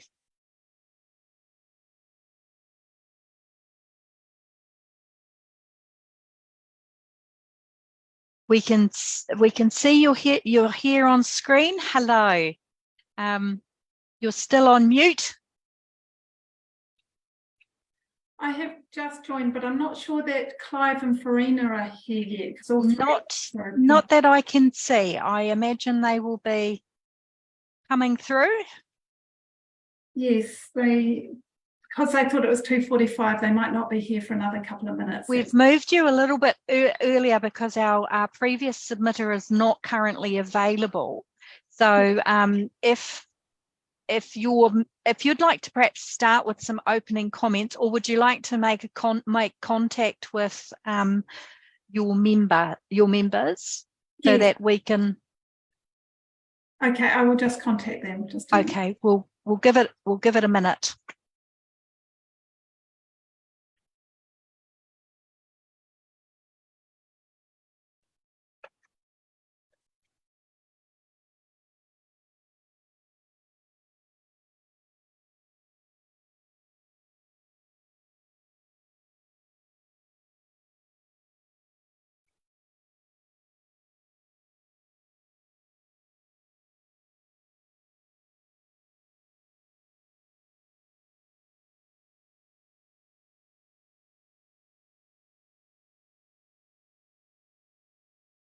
Members, I suggest we suspend for 5 minutes just while we're waiting for the Auckland Disability Law to organise themselves. So see you back at 2:43.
Ngā mihi nui kia koutou. Welcome back to the Social Services Select Committee. Now, we have both groups are now available. So just bear with. So we are going to hear from the Disability the Auckland Disability Law, and then we're going to go back to the Xavier, Walsh and the unions. So if we can have Disability Law switch on their cameras and I can see you're on screen, Clive, and I think it was Geraldine. Yes. Can you see me all right? Yeah. Yes, I can see you now, and I can see are we having Fareena? Yes, and Clive as well. Yes, I see you, Fareena. Thank you, and Clive. Welcome. Yep. Thank you for that. For being patient with us. A little bit difficult to manage things on Zoom. We had hoped to be in person. So with that, we have 15 minutes with you all. Please leave some time for submission for questions if you'd like. But welcome. And we're completely in your hands. Thank you. Kia ora, I'm Geraldine Lewis. I'm the General Manager at Auckland Disability Law. Aotearoa, New Zealand currently has no standalone accessibility legislation. Accessibility requirements within the law are piecemeal and often voluntary. We agree there needs to be a new legislative framework that addresses systemic accessibility barriers that prevent disabled people from living independently and participating in all areas of life and grow accessibility practices across New Zealand. However, we submit that the bill needs to be rewritten through a genuine process of co-design with disabled people and their representative organisations to meet New Zealand's United Nations on the Convention on the Rights of People with Disability obligations. The intention to create legislation that increases accessibility is there, but the bill needs practicality and the ability to work. Providing reports showing systemic barriers to accessibility is not enough. This is a great opportunity to build something that is missing. To come up with the law in the first place, you want to do the right thing. Implementing this under the umbrella of the purpose is important. The purpose is there, execution is not there, it's got lost along the way. So the bill says this legislative framework does not take a prescriptive approach through regulation. Rather, it establishes a clear process and governance structure to progressively identify, prevent, and remove accessibility barriers and grow accessibility practices. We appreciate this is the intent, but we submit that with the current bill, this will not happen. There is a real risk that this bill, as it currently stands, could make the situation worse for disabled people. There may be bottlenecks caused by agencies referring matters onto the Accessibility Committee that they would previously have resolved themselves. The sheer numbers referred on, plus the fact that the Accessibility Committee has no powers to resolve these referrals, may result in matters taking much longer to be progressed. So we're understanding you're saying you don't want a prescriptive approach, but the current approach goes so far in the other direction that it leaves the possibility that the situation for disabled people may actually get worse. We all need to come up with something that works for everyone. An alternative is for the government's proposed model to be developed to include our recommendations we've put in our written submission, which we will discuss shortly. These can be included without raising concerns of complexity and flexibility, expense and time, but the Accessibility Committee needs greater powers and greater independence and would need to be funded appropriately to allow this to happen. It needs to be appropriately resourced. Otherwise, there'll be a lot of frustration and the feeling that the Accessibility Committee is tokenism.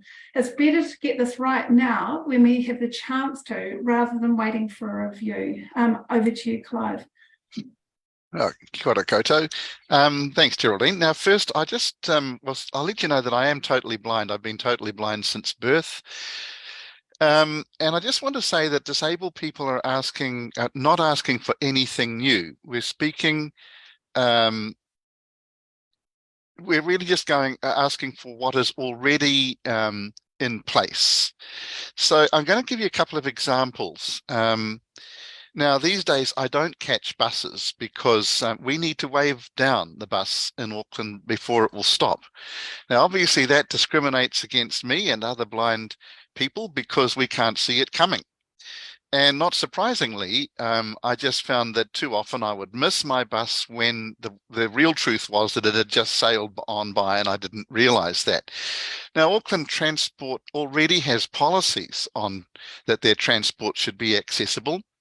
And they agree that having to flag down the bus is actually discriminatory. They've even committed to doing something about it.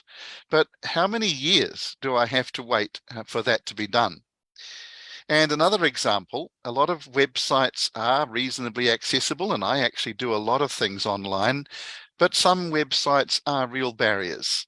Now, generally, I find that people readily agree that their website needs fixing, but then they tell me that this has to be worked through all their other priorities. And the reality is there will always be something more important for the IT staff to do, so the website just doesn't get fixed.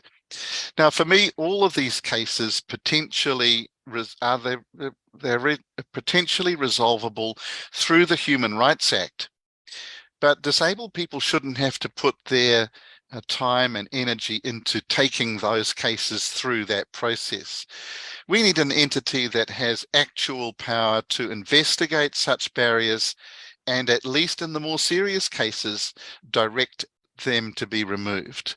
So that's what we're really wanting you to think about in this bill. When you're thinking about the submissions, I just ask you to keep your mind focused on what must be done to identify barriers and genuinely have them removed. So we as disabled people can take a full and active part in our society. Thanks, Geraldine. Okay, so regarding co-design, we are concerned that not full consultation has been undertaken. For example, only the summary of the bill was provided on the government website in New Zealand Sign Language and Easy Read, but not the bill or the explanation of the bill, which were in Braille, large print and audio. There is universal concern over the bill when the vast majority of stakeholders, organisations in the disability sector have expressed deep concerns about it. There's a clear indication something's not working, something's wrong with the design. So I'm just going to outline our recommendations, and Fareena is going to provide some examples. So first of all, regarding complaints, we believe that there is an absence of an independent body set up for bringing up and looking into complaints. Complaints which merit enforcement will not be able to be addressed with the appropriate level of seriousness. The Accessibility Committee could be given the ability to undertake its own investigations into systems and designs, similar to the powers held by a Health and Disability Commissioner or the Privacy Commissioner. ADL, we recommend powers of investigation. Investigations could also be commenced as a result of notifications. The Accessibility Committee would need to be appropriately resourced and authorised to undertake investigations. Although unlikely to be required in most circumstances, this may require specific powers to request information. This would be similar to powers held by existing commissioners. We recommend more wide-ranging and clearly defined powers to request information. We suggest this could be more clearly worded, but it's crucial that this isn't diluted. So any amendments to the bill should maintain wide powers to request the supply of information. As I said before, we recommend notifications. These could be accepted throughout the framework process, from initial identification of barriers to final monitoring of outcomes. We recommend standard setting. A clear power for the Accessibility Committee to develop standards could be incorporated in a way that would actually address government concerns about prescription. Standards would not have to be the default option within a domain. They could be one of a range of tools. Standards are not appropriate for every domain. They could be one of a suite of measures to address barriers. They could be non-enforceable, enforceable, mixed. Non-enforceable standards could become enforceable over a period of time, just allowing entities sufficient time to prepare. With the ability to set standards and timelines for enforceability built into the framework, decision makers may take recommendations more seriously. The power to develop standards could sit with the Accessibility Committee, but the final decision over timeframes and enforceability could rest with the Minister. Fareena, did you have an example for that? You're on mute. Oh, you're on mute, Fareena. You're still on mute, Fareena. I've got that unmute now. I'm There you sorry go. about that. Kia ora. I am also from Auckland Disability Law, and I'm the senior solicitor here. What I would like to just briefly mention are those types of cases that do come through about real people and real problems that people with disabilities face.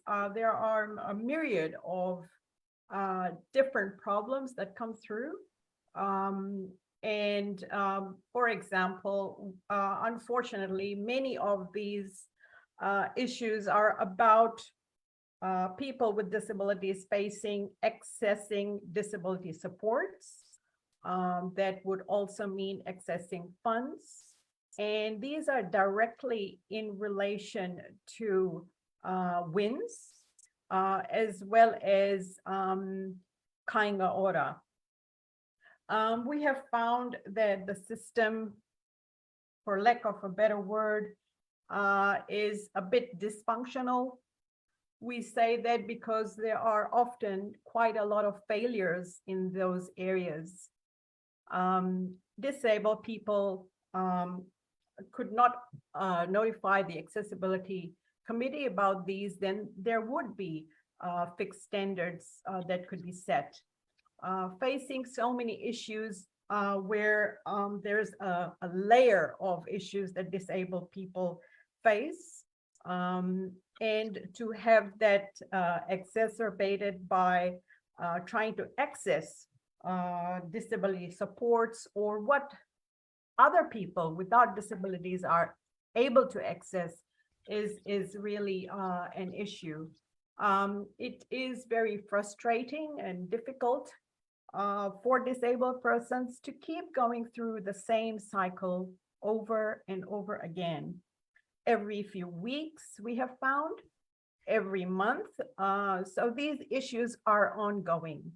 The people who really need some kind of assistance in this regard, and that's why we're hoping that the Accessibility Committee will look at our submissions more closely in order to come up with what would be the best pathways to assist. And Geraldine, is this next for you to say? We actually have only a couple of minutes. If you'd like to leave some time for a question from Jan, please do so, or we can just continue on with the submission. Yeah, it would be good to hear from Jan. Do you want to ask your question now, Jan? Thank you. That's okay, thanks. And I've got two quick questions, hopefully. So I'm just wondering, in terms of the degree of crossover of your recommendations and whether you've read the report of Warren Forster and his recommendations. Are there points of difference? Do you think that's a useful model? Clive, have you read the report of Warren? Oh, well, I did. It's some time ago. I think if I can just answer that briefly off the top of my head, there was a feeling that that Mr. Forster's recommendations might have been more complicated or more complex than perhaps they needed to be, and that in New Zealand there already are examples of enforcement mechanisms that this bill could look at. But I would ask you to just remember that that was a reply off the top of my head, and that really I think the government had expressed a concern about an overly prescriptive or overly complicated model, like a North American model, and I think we feel that that something simpler can work in New Zealand, and there already are examples of perhaps, like with and examples might be health and safety or the Health and Disability Commissioner, where there are powers of investigation and powers to take action. Thank you. And if I could quickly sneak in another quick question. I'm sorry, we're now at time. My apologies. The agenda has gone a bit cray-cray this afternoon, and so we need to just stick to time, unfortunately. Look, if we do have further questions, are you prepared to take some in writing from us? Yes. Yes. Great. Okay, perhaps we could do that. Look, thank you for coming before us and giving a really sound submission, both orally and in writing. Really appreciate it. It was very thoughtful. Thank you.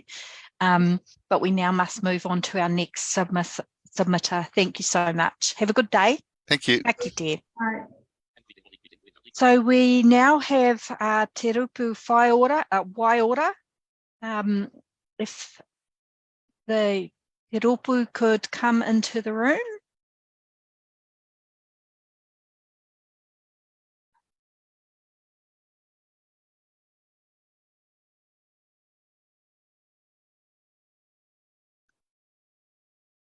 Ngā mihi Te Roopu Waiora. Angie Warren Clark here. Just looking forward to speaking with the, if you could introduce yourself. I understand you may be Tania Kingi, but we don't have a name. Oh, there's a number of people. Tēnā korua. Oh, there's three. Tēnā koutou. We are having, you're fading in and out just because of your background, but we can see three of you participating. So ngā mihi nui kia koutou, welcome. We have 15 minutes with you for the submission. Oh, there we are. You're all back, and we can see someone in the background as well. If you'd like to leave some time for questions, please do so. But we are completely in your hands. Thank you. Kia ora koutou. Ngā mihi kia koutou, ngā mema paramata e whakahui e te kaupapa whakahirahira o whakature āheitanga o Aotearoa. Kia kaha koutou, kia mai a koutou, e tino nui tēnei kaupapa, no reira e mihi nui hoki no te Roopu Waiora. I just wanted to mihi to you because we understand what a important piece of legislation this is. We are Te Roopu Waiora. I'll quickly introduce the members alongside me who are in our team.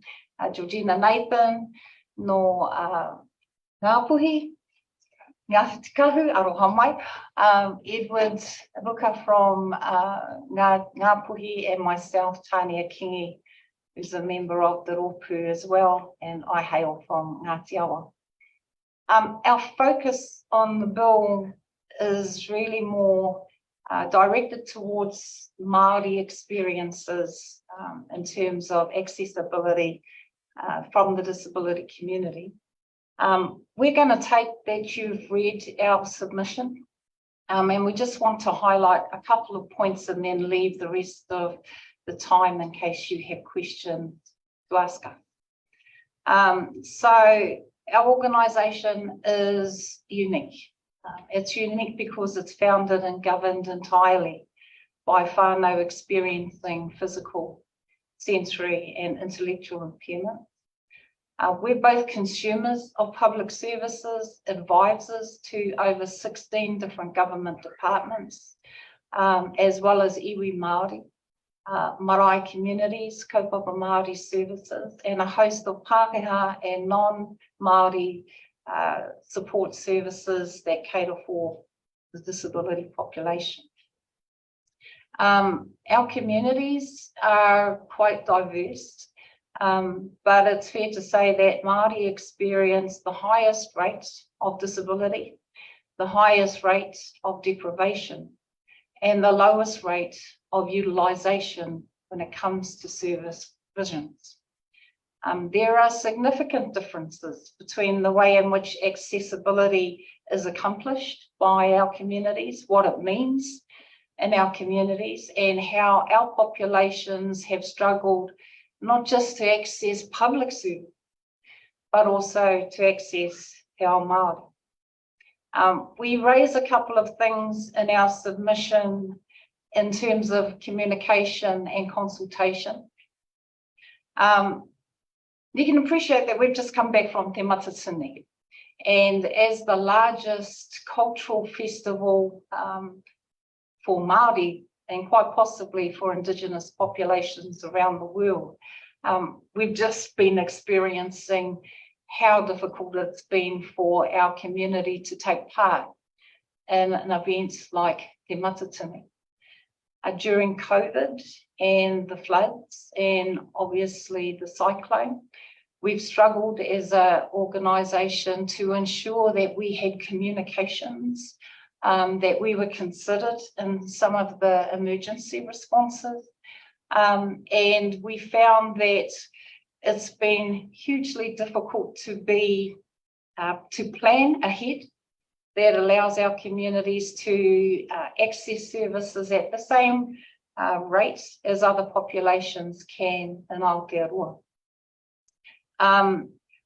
We kind of get singled into or piloted into this area of just being the response to treaty issues, and we certainly found that with the consultation around this bill, where our views were taken into consideration in terms of the treaty and treaty obligations, but not so much into the content and the essence of this bill. We have a number of issues with different government departments and their failure to address their obligations in terms of Te Tiriti o Waitangi, as well as the United Nations Declaration for the Rights of Indigenous People, and then trying to align that with the Convention for the Rights of People with Disabilities. And they don't align. So I guess our time with you is to push the point that we need to have far more attention on the Māori disability community. I just want to bring your attention to the mihi that I gave you at the beginning of our submission. So we have the luxury of having Stephanie Awhito here today, who is our only trilingual sign language interpreter in the world. She is fluent in Te Reo and recognised as an interpreter of Te Reo Māori, as well as being a qualified sign language interpreter. So if we were just to look as an example to the Māori deaf community and their lack of access to information, to access to services, then our presence here today with Stephanie being able to interpret our mihi to you so that we can engage in Te Reo Māori is hugely limited and so sparse that I don't think we can offer a better example of how difficult it is for the Māori population with disabilities to just be part of conversations. The latest issue that we're involved with is with the Waitangi Tribunal and having to put a case to the Justice panel just to allow us to take part in the Waitangi Tribunal has been a huge push for us. It's been a battle and a half, actually, to try and get even the Waitangi Tribunal to have accessibility communications, physical access to hearings throughout the country so that we could participate in the Waitangi Tribunal case, which is about Māori with disabilities. So it's an example of just how difficult it is for us to take part. I'm sure that you've got a few questions that you want to ask. The thing that we really want to push upon that you may not have heard yet is that this population has the highest rate of lowest rate of utilisation of services. So this bill has so much importance to us being able to simply engage across all public services, as well as being able to take part in kaupapa Māori, te ao Māori, our language and our education. So at this point, we just wanted to hand it over to you in case you had questions that you wanted to ask of us. Tōna mai tātou.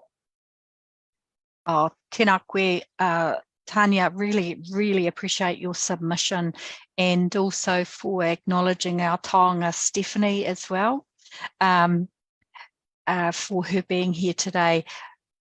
I'm not sure she's happy about interpreting that, but anyway, do greatly recognise and appreciate that she is here with us as well. But you are absolutely right in terms of resource. She's very precious, with the only trilingual person in the world. We'll come now to Maureen Pugh, and then we have a question from Anahela. Thank you, Madam Chair, and thank you, Tania and team, for your submission. My question relates around the annual monitoring. It hasn't been raised with us before, but your request is that the work program be published in accessible formats, including Māori, and also the annual monitoring report. So just so I'm clear, you're asking that the work program and the report back, so the accountability for achievement, be all reported back on a website in multiple formats. Is that correct? It is. And just to explain, I guess our experience with what's considered to be accessible information for our community. There is another level of translation, I guess, that needs to occur when information is provided to our community. So even though we might utilise a sign language interpreter for information, like, and an example would be COVID, there was a whole new language that was created for COVID. So Delta, for instance, was known to a number of our community as an aeroplane or airline, I think. And the body of knowledge behind that word Delta, so that it meant a virus type, was never achieved. We call bubbles now whānau that are in lockdown. But a large proportion of our population still understood bubbles as being a pocket of air surrounded by fluid. So we tend to have another language of English, particularly in terms of legal jargon and legal English language, that has to be translated first and then put into what we call Māori relevant communications, so that our community can access it. And it's that we struggle with. It's simply not good enough to put a sign language interpreter who has no knowledge or nuances of te ao Māori as an interpreter to a Māori deaf population. And it's those issues that we're struggling with to ensure that we have access to communications in whatever form or in whatever forum we're asking for. Does that explain it a bit more? Absolutely, thank you very much. We have time for one final question from Anahila Kanoata Suisuiki. Thank you, Madam Chair. I've got two quick ones. I'll try with the first one first. Thank you. Kia ora koutou katoa. So we had the one of the submitters talk about terminology in terms of wanting to, instead of using tangata whaikaha, to use whānau haua. Do you have an opinion on that? And next, and our second one quickly, how the nominations for the Māori nominations panel, do you have any additions or feedback on that? Ai, ka pai. Haua, the term haua is actually a very traditional term. There was no concept of disability prior to colonisation. So I guess the models and the concepts of disability that we know of today, the medical model, the social model, the charitable model of disability, were all introduced during that first period of colonisation. So haua didn't mean lame, disabled, abnormal like it might mean in modern Māori dictionaries today. It actually has a meaning that comes from the time of our creation story between Rangi and Papa. So our creation story, sorry, might be a bit longer, but at the creation story, through the separation of Rangi and Papa, there was one atua, or one deity, who was extremely angry with that decision that was made. And that atua's name is Tawhiri Mātea. Tawhiri Mātea is our atua of the weather. Tawhiri Mātea is also our blind god. So in the process of being angry, he tore out his eyes, crushed them in the palm of his hand and threw them to the chest of his father. So matariki, the meaning behind matariki is ngā mata ariki o Tawhiri Mātea, the eyes of Tawhiri Mātea. If you consider that he is our probably most powerful deity, that matariki is our most important cycle of time in Te Ao Māori, and all of it relates to impairment, then we have a very different perception of what disability may mean in Te Ao Māori as being extraordinary beings, as opposed to people who are abnormal, people who are disabled, people who have something wrong with them. And those are the perceptions of disability that are entrenched in New Zealand society. I guess that highlights how different Te Ao Māori concepts are in terms of this concept that we use called disability. So that's one aspect of your question. We tend to use haua because of its traditional use. Whaikaha is quite a recent development. It also has a meaning that says people who pursue strength.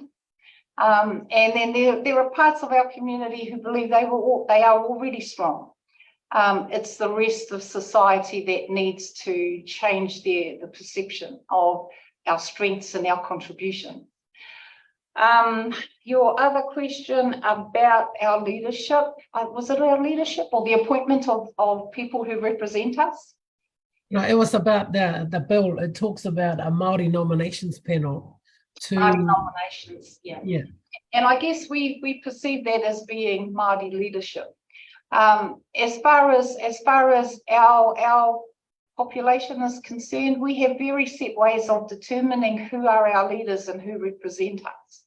And unfortunately, for years in this country, that selection has normally been made by government departments. They have decided who should be on advisory panels. They have decided who should be the representatives of Māori communities, which hasn't sat well a number of times with Māori communities themselves. For anything to be successful and for any engagement of Māori communities to occur well, then our selection process of leadership or panels or advisory committees needs to be done by us. We are the best people to decide, using traditional processes, who should represent us and who needs to be accountable to us as our representatives. So the same would be said, I guess, for the panel that we were referring to in our submission. Thank you. Thank you. Tania, really appreciate, we've gone a little over time, but really appreciate your kōrero today. And thank you for a really good submission as well. Really appreciate you all coming before us today. Ngā mihi nui kia koe, kia koutou. Ngā mihi koutou, kia ora mai tātou. Mā te wā.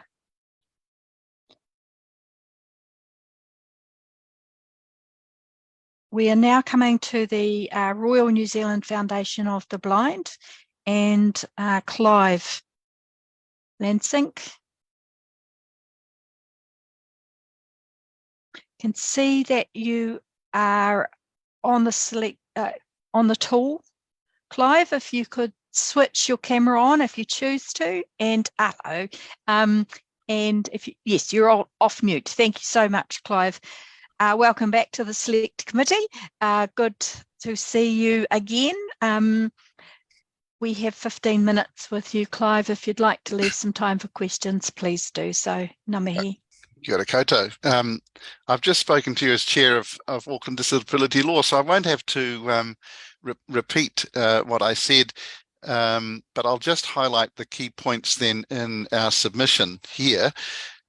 We have approximately 15,000 clients who are blind, low vision or deaf-blind, and some of them have other disabilities as well. We're here to help those people be as independent and self-reliant as they can, usually by giving advice about how to use their vision that they do have, or teaching them everyday tasks, how to do everyday tasks without being able to see. And we also educate society so people come to better understand that actually blind people can do a lot of things on their own or only with a minimum of help. So long as society itself takes the right steps to be actively inclusive of disabled people. But we also know that there are in fact 180,000 people or more who identify as having a vision impairment. So we're experts in the field of blindness and how to get on in life when you can't see. And we know a lot about the barriers that blind, deaf-blind and low vision people face. And we also know a lot about what can be done in most situations to remove or even perhaps eliminate most of those barriers from getting in the way. We believe blind, low vision and deaf-blind people have the same rights, privileges and responsibilities as all other New Zealanders. And we support the government's view that New Zealand must be a place where disabled people control the services they need and are fully included in society. We support the bill in principle, but we do suggest some important amendments. Essentially, we want to see enforceable accessibility standards, an independent regulator, a barrier notification system, and a disputes resolution process. We also want the bill to cover all businesses as defined under the Health and Safety at Work Act, and not just the selected entities, prescribed entities. I previously said in my earlier speech that disabled people shouldn't have to spend our personal time and energy taking cases through the human rights process. Well, in this submission, we point out that the way such cases are handled often results in a confidential settlement, which means society as a whole fails to learn from its mistakes. Therefore, it needs to be easy for people to report access barriers and then to have them resolved. We're also looking for a guarantee that public money will not be used to create new barriers. We want to see accessibility standards developed and implemented through a co-design process with blind, deaf-blind and low vision people. Some standards should be enforceable, We're not necessarily saying that every standard should be. We have talked about them non-enforceable standards, but certainly there are some that perhaps should be enforceable through an independent enforcement entity. We've got to get this right, and there is huge potential to advance the human rights of people who are blind, deafblind, or low vision if we do get it right. Now, as you can, as I said previously, we already have these rights, so we need better tools to make them real. And finally, you may have noticed that I wasn't the chair of our organisation when we did this submission. So I've only been in the role for going on 2-3 months now. But I'll do my best to answer any questions. I've kept my speech short, and if you save time, then that's fine as well. But I'm happy to do my best to answer any questions.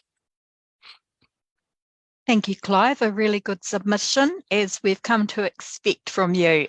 We have Liz Craig with a question. Thanks, Clive. Really useful submission. A number of submitters have talked about the need for enforceable standards. Could you give us an example or two of standards that may still achieve something even if they're not enforceable? So the non-enforceable standards that you're talking through? Yeah, look, it's hard for me to think of how you could call something a standard if it's not enforceable. So I can't off the top of my head just sort of think of something that people may have had in mind when that was written. Mm-hmm. I think it's more about saying that we accept, I think, that if society is still learning or the technology is still developing to solve a problem, because after all, if we're removing barriers, we're trying to solve a problem.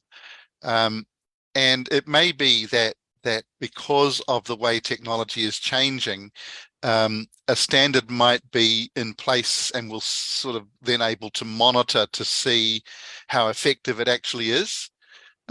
So that could be one example, perhaps, of why you might have a standard that isn't enforceable, but which is aspirational rather aspirational in nature. So using them as a transitional phase. Yes, yeah, that's right. I think we would say that if the technology clearly can deliver the right outcome, or for example, if the service is critical. So for example, I'm thinking, maybe the only way for buses to be accessible so I can catch them like anyone else might be through an enforceable standard, because persuasion doesn't seem to be quite enough, right? That's my earlier example, where I said Auckland Transport, in my previous talk to you, I said Auckland Transport knows it's a problem, committed to doing something. Eventually they're going to do it, but it is somewhere on their priority list. It's just not at the top or near the top. So over years, it hasn't been resolved. And in the meantime, I'm therefore going to be using taxis or some other way to get around. So that might be an example where, it's a public entity, should be able to do better, maybe. And in that situation, that would be where you would have an enforceable standard. Okay, thank you. That's useful. Thanks. We'll come now to Jen Logie. Thanks. I'm just and it's very clear submission in terms of what is wanted in the bill. Do you think that's reasonable and that we should be able to expect to be able to get those changes in place this term, do you think, with this bill? Well, if it's to be done through a co-design process, I doubt it. But it may be, and I'm now not close. So when I talk about a co-design process, I mean a co-design process with disabled people. I used to be quite active in the DPO coalition, president of Blind Citizens New Zealand, But I've kind of moved out of that scene, so I really can't comment now. Maybe disabled people with their organisations are ready to talk. I'm not in the position to comment on that.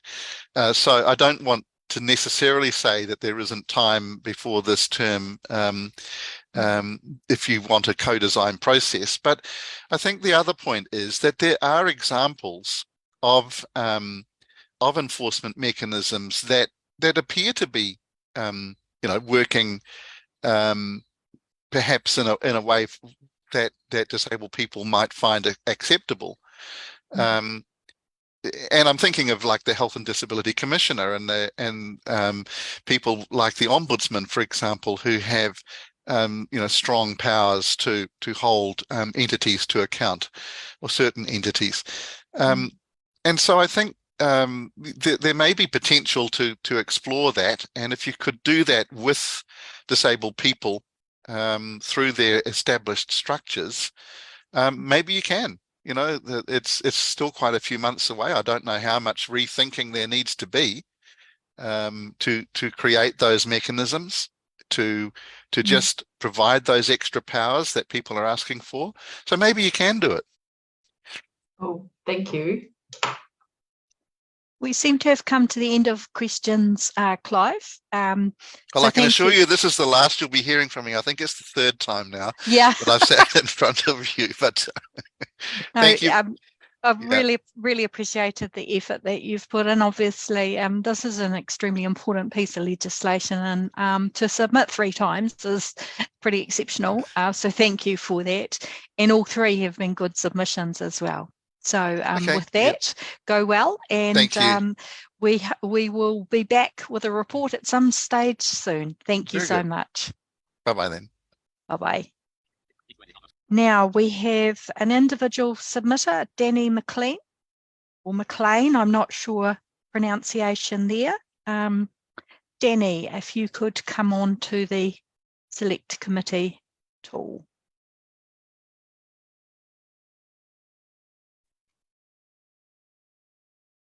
I see you there, Danny. If you'd like to turn your yes, thank you. Turn your screen on now, and if you could turn your microphone on now, Danny. My apologies if I've pronounced. I'm not sure if it's McLean or McLean, but we have you for 10 minutes. So by all means, if you'd like to leave some time for questions, please do so. Would you like a descriptor of those of us who are on Zoom? Kaude, I have heard about Jan's spiky hair from previous descriptions. Great. I would like to leave time for questions, so if you can give me a heads up at the 5-minute mark, that would be great. Will do. Thanks, Danny. We're in your hands. Kia ora koutou katoa, ko Danny tōku ingoa no Kotirana Ahau. If my name didn't give it away, my whānau hail from the Highlands of Scotland, and I was privileged to be raised in the mighty Waitakere in West Auckland. I have a varied and interesting experience as part of the disabled community. Like many people who have a chronic illness from a really young age, I didn't culturally identify as part of the disabled community for a really long time. Despite having really clear access needs, we felt off to the side. When you have an invisible illness or an invisible disability, oftentimes you're waiting, trying to find your own solutions with whānau to access services that you didn't know existed, or access standards of support that just don't seem to be made for you. Now, I want to be clear, there are privileges with having an invisible disability. It's not until you get to know me that you might know that I'm a disabled person. This shields us from the kind of stigma that is inescapable for people with visible disabilities. But when you have needs that can't be seen, oftentimes the assumption becomes that your needs are not real, or that you need to prove that you need them, and it's not just a nice to have or part of a flexible work environment that any old punter should receive. I was diagnosed with an incurable chronic illness when I was in primary school. I cycled in and out of hospital and largely managed to finish my schooling with a relatively good experience. I know that this actually makes me quite unique within the disabled community. I never seemed to be blamed for not being able to access all parts of my education. And I put that down to the advocacy of my mum. When I was 27, I experienced a minor back injury that spiraled into what is now a very significant chronic pain condition that affects my mobility, my stamina, leads to a daily experience of pain. And it's really only been in the last few years that I have felt the warm and comforting and supportive embrace of the disabled community. And it really breaks my heart that I didn't know that they were there all along. Because as you've heard from people like Clive, the disabled community has been active and vocal and supporting their own for a really long time. But we need your help. We really need your help. Accessibility in Aotearoa is nowhere near where it needs to be. And the bill proposed in its current form is nothing more than an opening. But without standards, clear standards, with mechanisms of enforcement and accountability, without a regulator with independence, and without coverage across businesses that also have public-facing business, then it's just not going to get us where we need to be. This is a systems issue, but when it's not addressed as a systems issue, it's passed on to individuals. And what that looks like for me on a daily basis is it affects my decision-making all the time. So I want to catch public transport. I'm a public health girl. I love public transport, but I don't know if the bus stop at the stop I'm going to is going to have seating for me. I don't know if it's going to have shelter, kia ora. I don't know if it will have shelter for me. I can get there, but I don't know if I can get home. One of my most significant experiences is in pre-employment. These are private and closed moments in time, and the power dynamics are really uneven. I have to sit in an interview not knowing whether or not the workplace I'm trying to apply for even has space for me, has work from home, has flexibility, can provide a standing desk. These are basic things that I need to be able to work to sustain an independent or interdependent life. Power dynamics is a really significant part of this. When we have clear standards that are consistent, I don't have to make individual decisions. I don't have to worry about the relationship with my landlord because I know that the next house I apply for will suit me. I don't have to worry about whether my partner is safe because I know that if I don't have a safe partner, I don't have to stay with them to get my groceries done. There's lots that I could talk about, but I'd love to leave time for questions. But I've heard that family harm and sexual violence has come up before. And as someone who's previously worked in prevention, I just want to say addressing power dynamics is one of the most important things we can do. We need you to help balance the power imbalance that we currently have. Kia ora, I'll yield for questions. Thanks, Danny. A really good submission. And thanks for talking about the power imbalance. I think it is so crucial and important. You know, for those of us who have worked in the field of family violence for a long time, that's the language we know and understand. So appreciate that. We have a question from Maureen Pugh. Thanks very much, Danny. I just want to make sure that I understand completely what it is you're asking for. So you said that the bill is nothing unless it has enforcement and standards. So are you asking that we recommend that the Accessibility Committee be given the authority to introduce those standards or be the enforcement entity? I think there are probably other submitters who are more across the details than me, but I think Others and the balloons have said it best.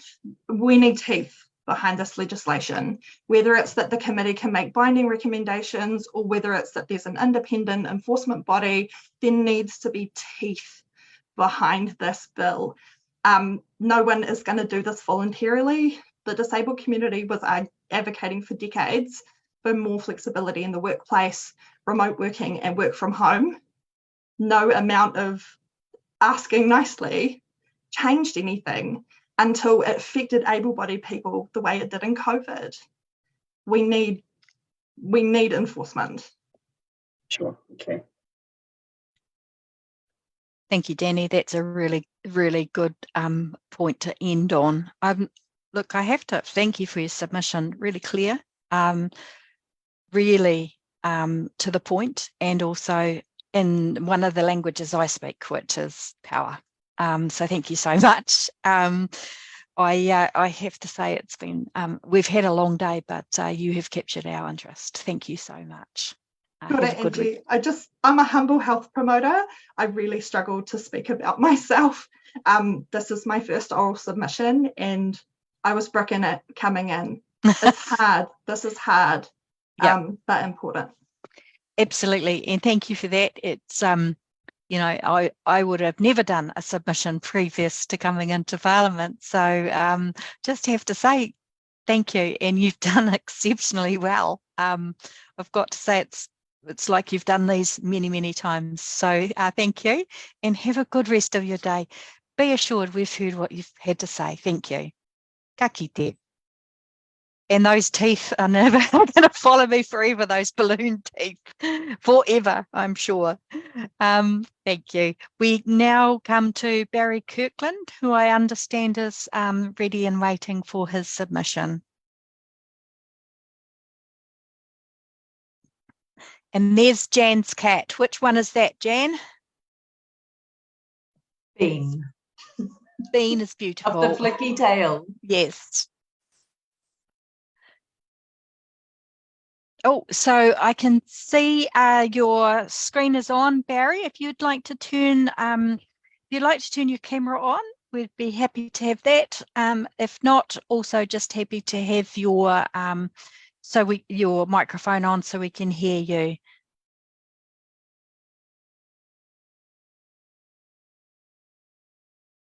Wonderful. Thank you, Barry. We have now I'm very sorry, we're having a little bit of difficulty. Your screen is wavering.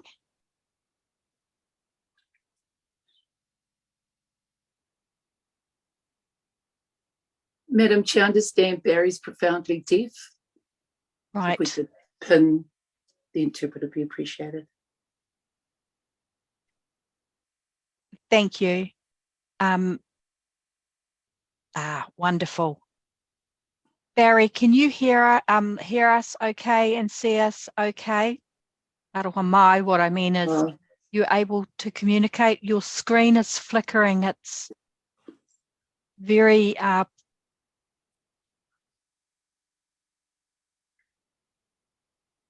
I'm sorry, Madam Chair, that's too difficult to interpret okay. the screen the way it is. Barry, if you can perhaps ring in again and we'll see if we can get you. You're in a really bad zone. Your screen is breaking up.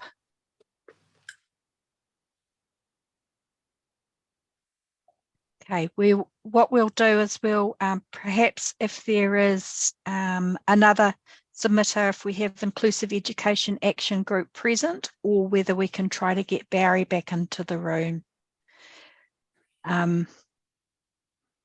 Depends where he's calling in from as to whether we have connectivity.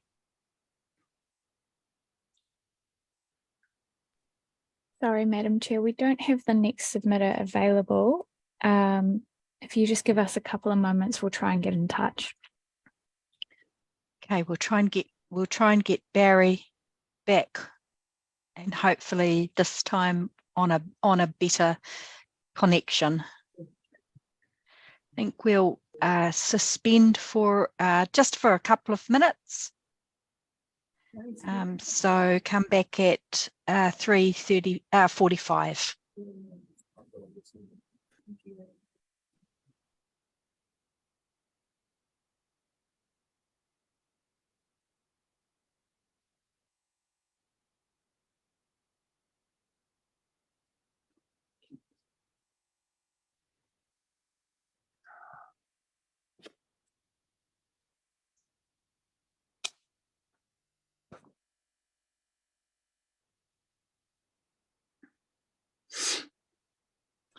Stephanie, yes, Barry might be coming right now.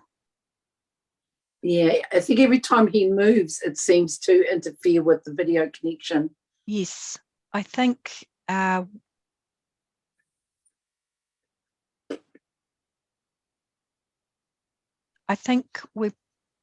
Barry's moving by the looks. See if he can get a better.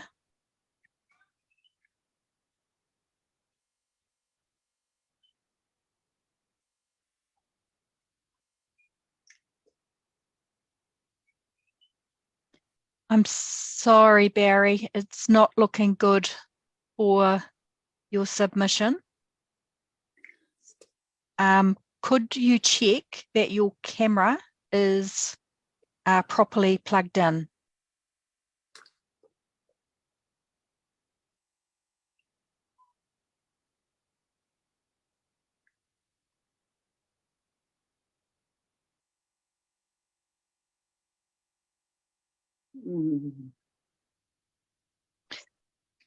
I'm really sorry, Barry, but we're not able to talk with you today. We will try to hear from you another day. Unfortunately, your connection is too bad. Thank you so much for making the effort. We're really sorry that it hasn't worked. We'll speak to you another day, I hope. Thank you.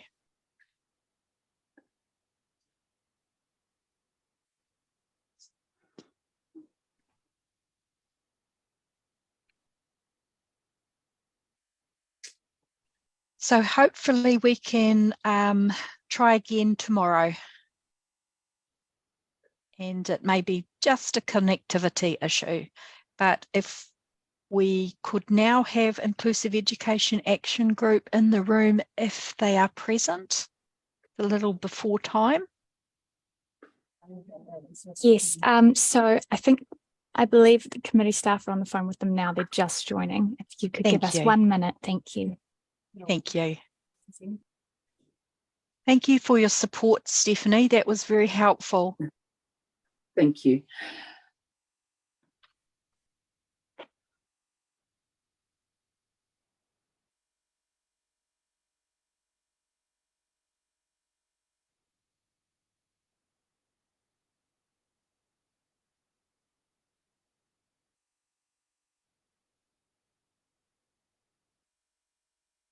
So we have two last submissions. We have Inclusive Education Action Group, who are just coming into the room.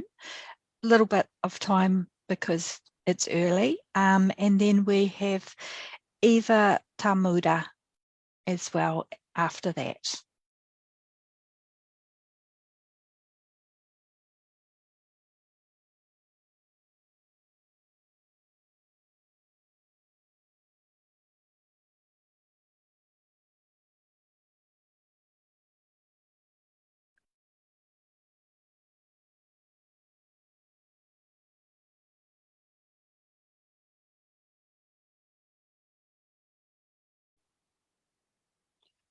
So we'll suspend for till 3:50 team, a select committee, and back at 3:50 for Inclusive Education Action Group. Thank you.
Ngā mihi nui kia koutou. Welcome back to the Social Services Select Committee. We're doing pretty well. Little bit of technical difficulties here today, but we have we now have Inclusive Education Action Group here appearing with us. Then we have Eva, and then we have Upside Down Education Action Trust. My apologies, I didn't have that final submitter on my agenda. So with that, Heather, I can see you there in the committee. So we have 15 minutes with you till 4:05 p.m. If you would like to make your submission, perhaps leave some time for questions. Thank you. We're in your hands. Tēnā koutou, tēnā koutou, tēnā koutou katoa, ko Heather Lear. Oh, sorry. So I'm a little bit nervous, my apologies. So I'm the director of the Inclusive Education Action Group. Thank you for giving us this opportunity to make an oral submission. I'm firstly a parent of a young woman now who had significant communication challenges during school. So I understand the barriers that creates, and really that's why I'm here and have been involved in this work for a very long time. So the Inclusive Education Action Group was established back in 2008, and that was because 15 years ago there were just too many disabled students not accessing education, let alone accessing education on an equal basis with their non-disabled peers. 15 years on, there have been many reviews, reports done, recommendations leading to changes and improvements, but we still have a way to go in terms of making education rights real for all our children. And school really plays a real vital role in promoting social cohesion and the development of inclusive communities. So we believe, and the research shows, that inclusive education systems are the foundation for building an inclusive New Zealand. So as we said in our written submission, we really strongly support the enactment of dedicated accessibility legislation for New Zealand. However, we don't support the bill in its current form. Since then, I know Access Matters has presented their petition asking for the bill to be amended to include accessibility standards, similar to what they have in Australia, a regulator, and an enforceability mechanism or mechanisms. This morning, I was able to listen to David Leprosky, I think, and his recommendations that the bill be amended to include setting a goal for a fully inclusive New Zealand and a time frame or date on that for achieving that goal. A duty to remove and prevent barriers, and a duty to create standards, and also an enforceability mechanism in which he talked about needing to be independent. These are all changes that I would strongly support, and I'm sure my committee and our members would also, as this is what we've been asking for in terms of education. We don't yet have an agreed vision of where we're going in terms of our education system and what inclusion of all students means. We don't have an enforceable right to inclusive education, and the enforcement mechanisms are really difficult. There's an advisory panel, a disputes panel was set up under the Education and Training Act in 2020, but they have not yet been established. And for families, it is just really difficult if things go wrong, trying to sort of challenge for your child's access rights to education. What I thought I'd talk just a little bit about this afternoon is how we see accessibility legislation that has teeth, sets clear standards, has an enforceable mechanism, could help make education real for all our children. So we know from a report produced by the Education Review Office last year, Thriving at School Education for Disabled Learners, that access is still a significant issue. They've said 21% of disabled learners were discouraged from enrolling. 27% had been asked to stay home for various reasons. 29% had never been on a school camp. So accessibility is a really crucial precondition to equal enjoyment of other rights, including the rights to education by disabled people. Under Article 24 of the UNCRPD, New Zealand is committed to ensuring an inclusive education system at all levels and lifelong learning.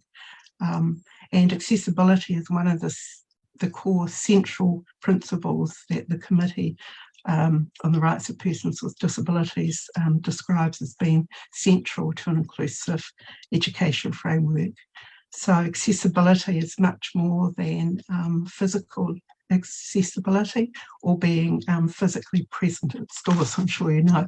But, you know, to be honest, I know many families who actually would be overjoyed just to actually have their child be able to attend school all day, to be physically present. In terms of education, when we talk about accessibility, this requires the whole education system to be accessible. So that's your buildings, that's your information and communication, the curriculum, education materials, teaching methods, assessments, and support services, which are really important to both students and their teachers and schools. In terms of physical accessibility, this is an area that the Education Review Office found was relatively strong. They noted that schools with older buildings still face challenges, and that can take time. So I just wanted to give a couple of examples that a few years ago we did some research asking disabled students to share their experiences. I recall one grandmother whose grandson was a wheelchair user, and she supported him at school. He was at the end of his schooling, and they'd asked when he started at the high school if the door into the science lab could be widened, and it hadn't. And I know there are still challenges and time delays. Another young man who actually is on one of the films on our website talks about learning support and how difficult it was for him walking up those steps, basically, and his shoes used to break. I mean, he's quite... Yeah, but the interviewer asked him if they had a lift at his school, and he responds, no, we weren't that posh. But it's just one of the things that actually people sometimes might not think about. If you had standards, if you had timeframes within which all schools needed to be accessible in terms of their buildings and classrooms, rather than waiting for individual students to come, that would make a big difference. And, you know, there is another issue in terms of classrooms that at the moment, sorry, I've lost my place, in terms of the modern learning environments, that these can create sensory overload for many children. I've heard a story of one young man who spent a whole year of learning in a cardboard box in the classroom because he just couldn't cope being out amongst everybody else. So sensory rooms are something, or low sensory rooms are something that would make education accessible for many of our young people. So in terms of information and communication, I mean, I know from our experience, having a daughter who started school with perhaps, I don't know, you know, the number of words that people would have been intelligible to others you could have counted them on one hand. So that sort of thing is really challenging. It was challenging for her throughout her education, and the same happens now, that we need to be giving children access to communication devices. We need to be supporting their understanding of information that is being told to them. I know of examples of children who didn't obtain assistive technology in terms of their communication until they were intermediate. And for our children with sensory impairments, communication access is critical in terms of being able to access education. One of the issues that we have with education is the access to an effective disputes resolution. That the Education and Review Office did find that parents sometimes don't know their children's rights, and they actually don't know where to go and how to actually advocate on their behalf. Having overriding legislation that sets standards that could be the overarching standard setting would help with many of these things. In terms of the curriculum, so that's the key thing. And New Zealand we have what's been described as a world-leading curriculum. It's flexible, it was designed to be inclusive of all students, but it doesn't operate in isolation, and it does need to be adapted sometimes for students, and teachers need those skills. They need to actually know how to teach inclusively. They need inclusive pedagogy, which includes universal design for learning, being able to include all students in front of them in the classroom. There are standards for the teaching profession, and these were updated back in 2017.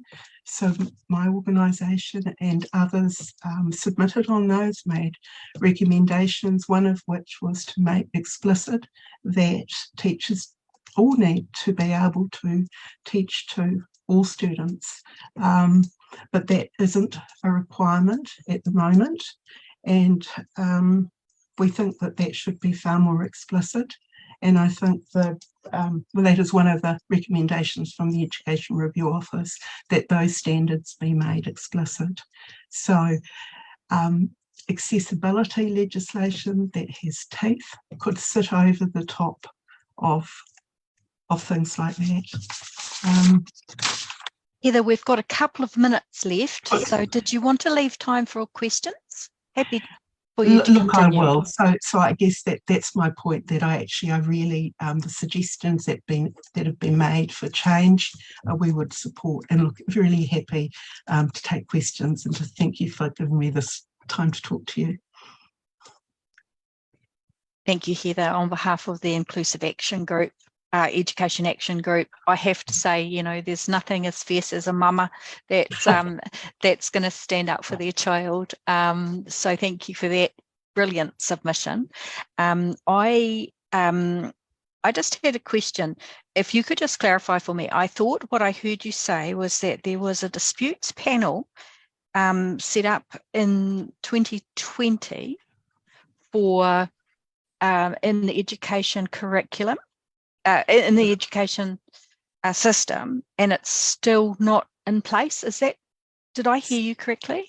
So yes, the Education and Training Act that came into force in 2020 makes provision in that to have, I think it's local disputes panels set up to hear disputes in terms of education, but it hasn't been set up yet, and it is dependent on a budget bid, which hasn't happened yet. So right. We've had updates on that, and we still don't know when that may happen. Thank you. I appreciate that. I also like the comment, the curriculum doesn't operate in isolation. I think that is a very valuable statement for you to have made to us. I don't see any members with their hands up for questions, and we are at time. So just want to acknowledge you for coming and speaking to us. I hope we weren't too terrifying. You've given us a great written submission and a very useful oral submission. So thank you so much. We really appreciate it. Thank you. Have a good rest of your day. Ka kite. Right, we now have an individual submission from Eva Tamura. If Eva could come into the room.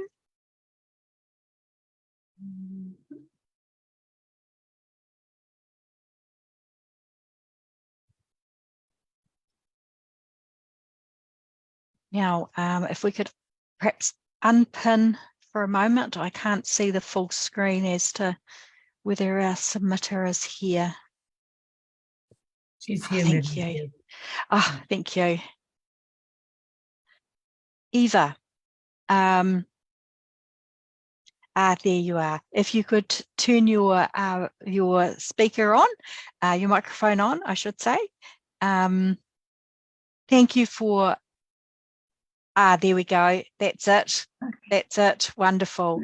Welcome, Ava, to the Social Services Select Committee. We have you here for 10 minutes. If you'd like some time for questions, please leave some time for us. But we are completely in your hands. So looking forward to hearing from you. Thank you and welcome. Thank you, Kia ora. And I appreciate this opportunity to once more bring to your attention the issue of accessibility to playgrounds and the outdoor environment for children with mobility issues. This, of course, also applies to adults. I have very little to add to my original submission because I feel that a few photos can demonstrate the obstacles faced by people with mobility and accessibility issues and their needs much more eloquently than I could describe them. There are very few, these are very few examples of the obstacles faced daily, and they're all within a 2-kilometre radius of my home in Gleneden, Auckland. And I believe that there are some photos that have been distributed. And the first set show cleaning stations in the Waitakere Ranges. These help certainly to contain the kauri dieback, but they totally exclude wheelchairs and pushchairs and the like. The photo of the boardwalk at the beach entrance to a track in Titirangi runs for about 200 metres before being blocked again by a few steps, which make further exploration impossible for disabled people. And the third set shows a park, Tui Glen Park in Henderson, which I visited recently with a vibrant adult who is now confined to a wheelchair. We were unable to access any of the green spaces for a picnic because all the paths and the table begin and end with a step. I would ask, why are these obstacles in place? And this is because it's not required by law. I see I've missed number 2, which is the footpath on the Kaurilands Road, which was rebuilt within the last 5 to 10 years and was an ideal opportunity to remove the few steps and ramp the incline. Why wasn't this done? Because it was not required and nobody considered it. So the same friend that I went to Tui Glen with for a picnic and we couldn't access the table or the green spaces, I said to her, what was her comment on the submission? She straight away said, the toilets, they need to be higher. Well, these wouldn't help the children that I'm here advocating for, but they are clearly another example of an unmet need. So, ladies, I think predominantly ladies, I would like to suggest, actually, I would like to implore you that when making decisions regarding refurbishment or construction in the outdoor environment, that you place the needs of all of our citizens, especially those who meet so many challenges in their everyday lives, at the top of your list of considerations. And because this doesn't happen, it needs to be required by law. At the risk of reiterating other speakers, this law needs teeth. And just as the rights of access to all other aspects of life need to be considered, access to buildings, transport, work, education, communication, the right to access and participate in recreational places and activities belongs to all people, but most especially our children. So surely when creating recreational spaces, someone would think for one moment, how can an 8-year-old girl or boy enjoy this playground? How can someone with a wheelchair or a mum with a pushchair access this footpath or this bush track? So many clever people are involved in the creation or development or repair of any project, from town planners to labourers, not to mention the people with notepads who come and certify the project as fit for purpose, whose purpose it clearly isn't fit for use by disabled or mobility impaired people. So without specific laws, no one seems to give consideration to the needs of these people. I want to see as an absolute minimum that a single swing can be used by all children, including those with disabilities, be included as an absolute minimum in every playground in this country. Now, as Aotearoa rebuilds following the dreadful damage wrought by recent weather events, it seems to me to be the ideal time to bring this law into effect and make sure that our tamariki of the future can enjoy their time in the sun. Thank you. Thank you, Eva. Really good submission, thank you. And thank you for raising around kauri dieback and the waitakaris as well. It's a point that hasn't been made, but a useful one. We have more in queue with a question. Yes. Thank you very much, Eva. The bill as it sits in front of us allows for the setup of the Accessibility Committee. So in order to achieve those things that you've submitted to us about, do you suggest that that committee has the authority to implement some of those regulations or new standards, and perhaps even the enforcement of those? Well, I'm not sufficiently well educated regarding committees and their legal ability, but I just believe that however it can be enforced, that somebody from the very concept be obliged to consider accessibility issues, and certainly the person at the other end of this project needs to have at the top of their list some way to ensure that this project or this repair, this footpath, is accessible by all people. Understood. Thank you very much. Thank you. Thank you, Eva. It doesn't appear that we have any further questions, but we are at time anyway. So thank you for appearing before us and submitting a really clear submission. Thank you. Time at the end of a busy day. I hope Thank you so much. Goes somewhere. Thank you. Thank you. Ka kite. Ka kite.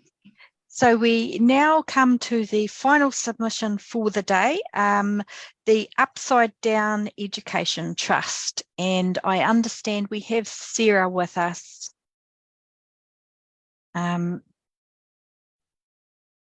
Sarah and team, if you'd like to come onto screen and also perhaps introduce yourselves so that we know who you are.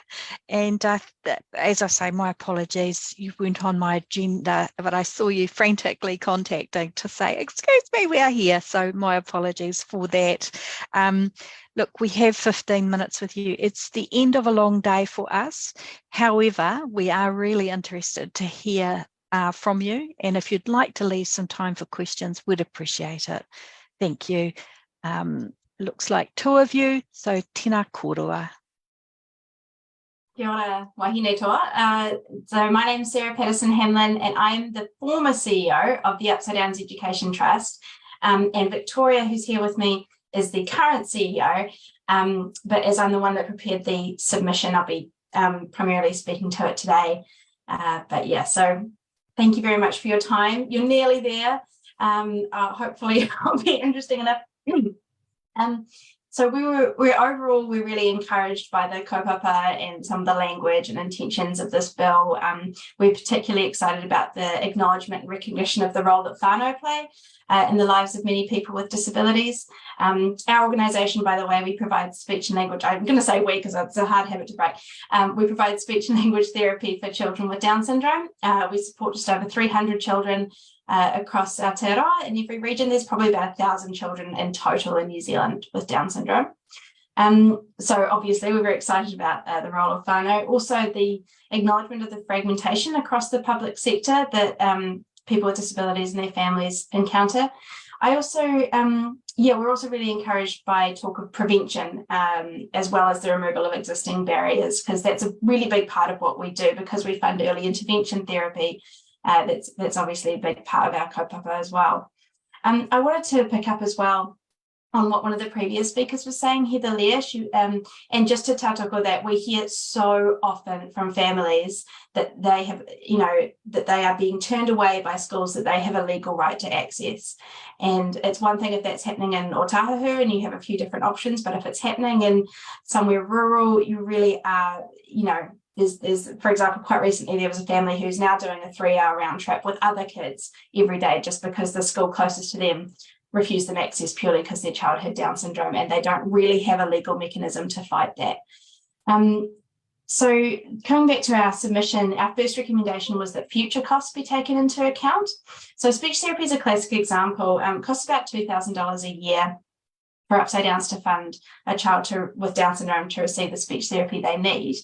But what this results in ultimately is huge savings for the country as a whole, because the research globally and in New Zealand is really consistent. It prevents unemployment, social isolation, improves mental and physical health, and it extends life expectancy as well. We actually really frequently hear from our whānau that they're really happy with the support that they receive for their child's physical health. But when it comes to cognitive support, they feel really left in the cold. That's an expression they use a lot. And I think this speaks to a wider problem where the needs of those with physical disabilities are, if not adequately considered, are considered. Whereas for those with an intellectual or learning disability, it's even more invisible. Sorry. Which hence our second recommendation, that a mechanism be included by which those with intellectual learning disabilities can be engaged with.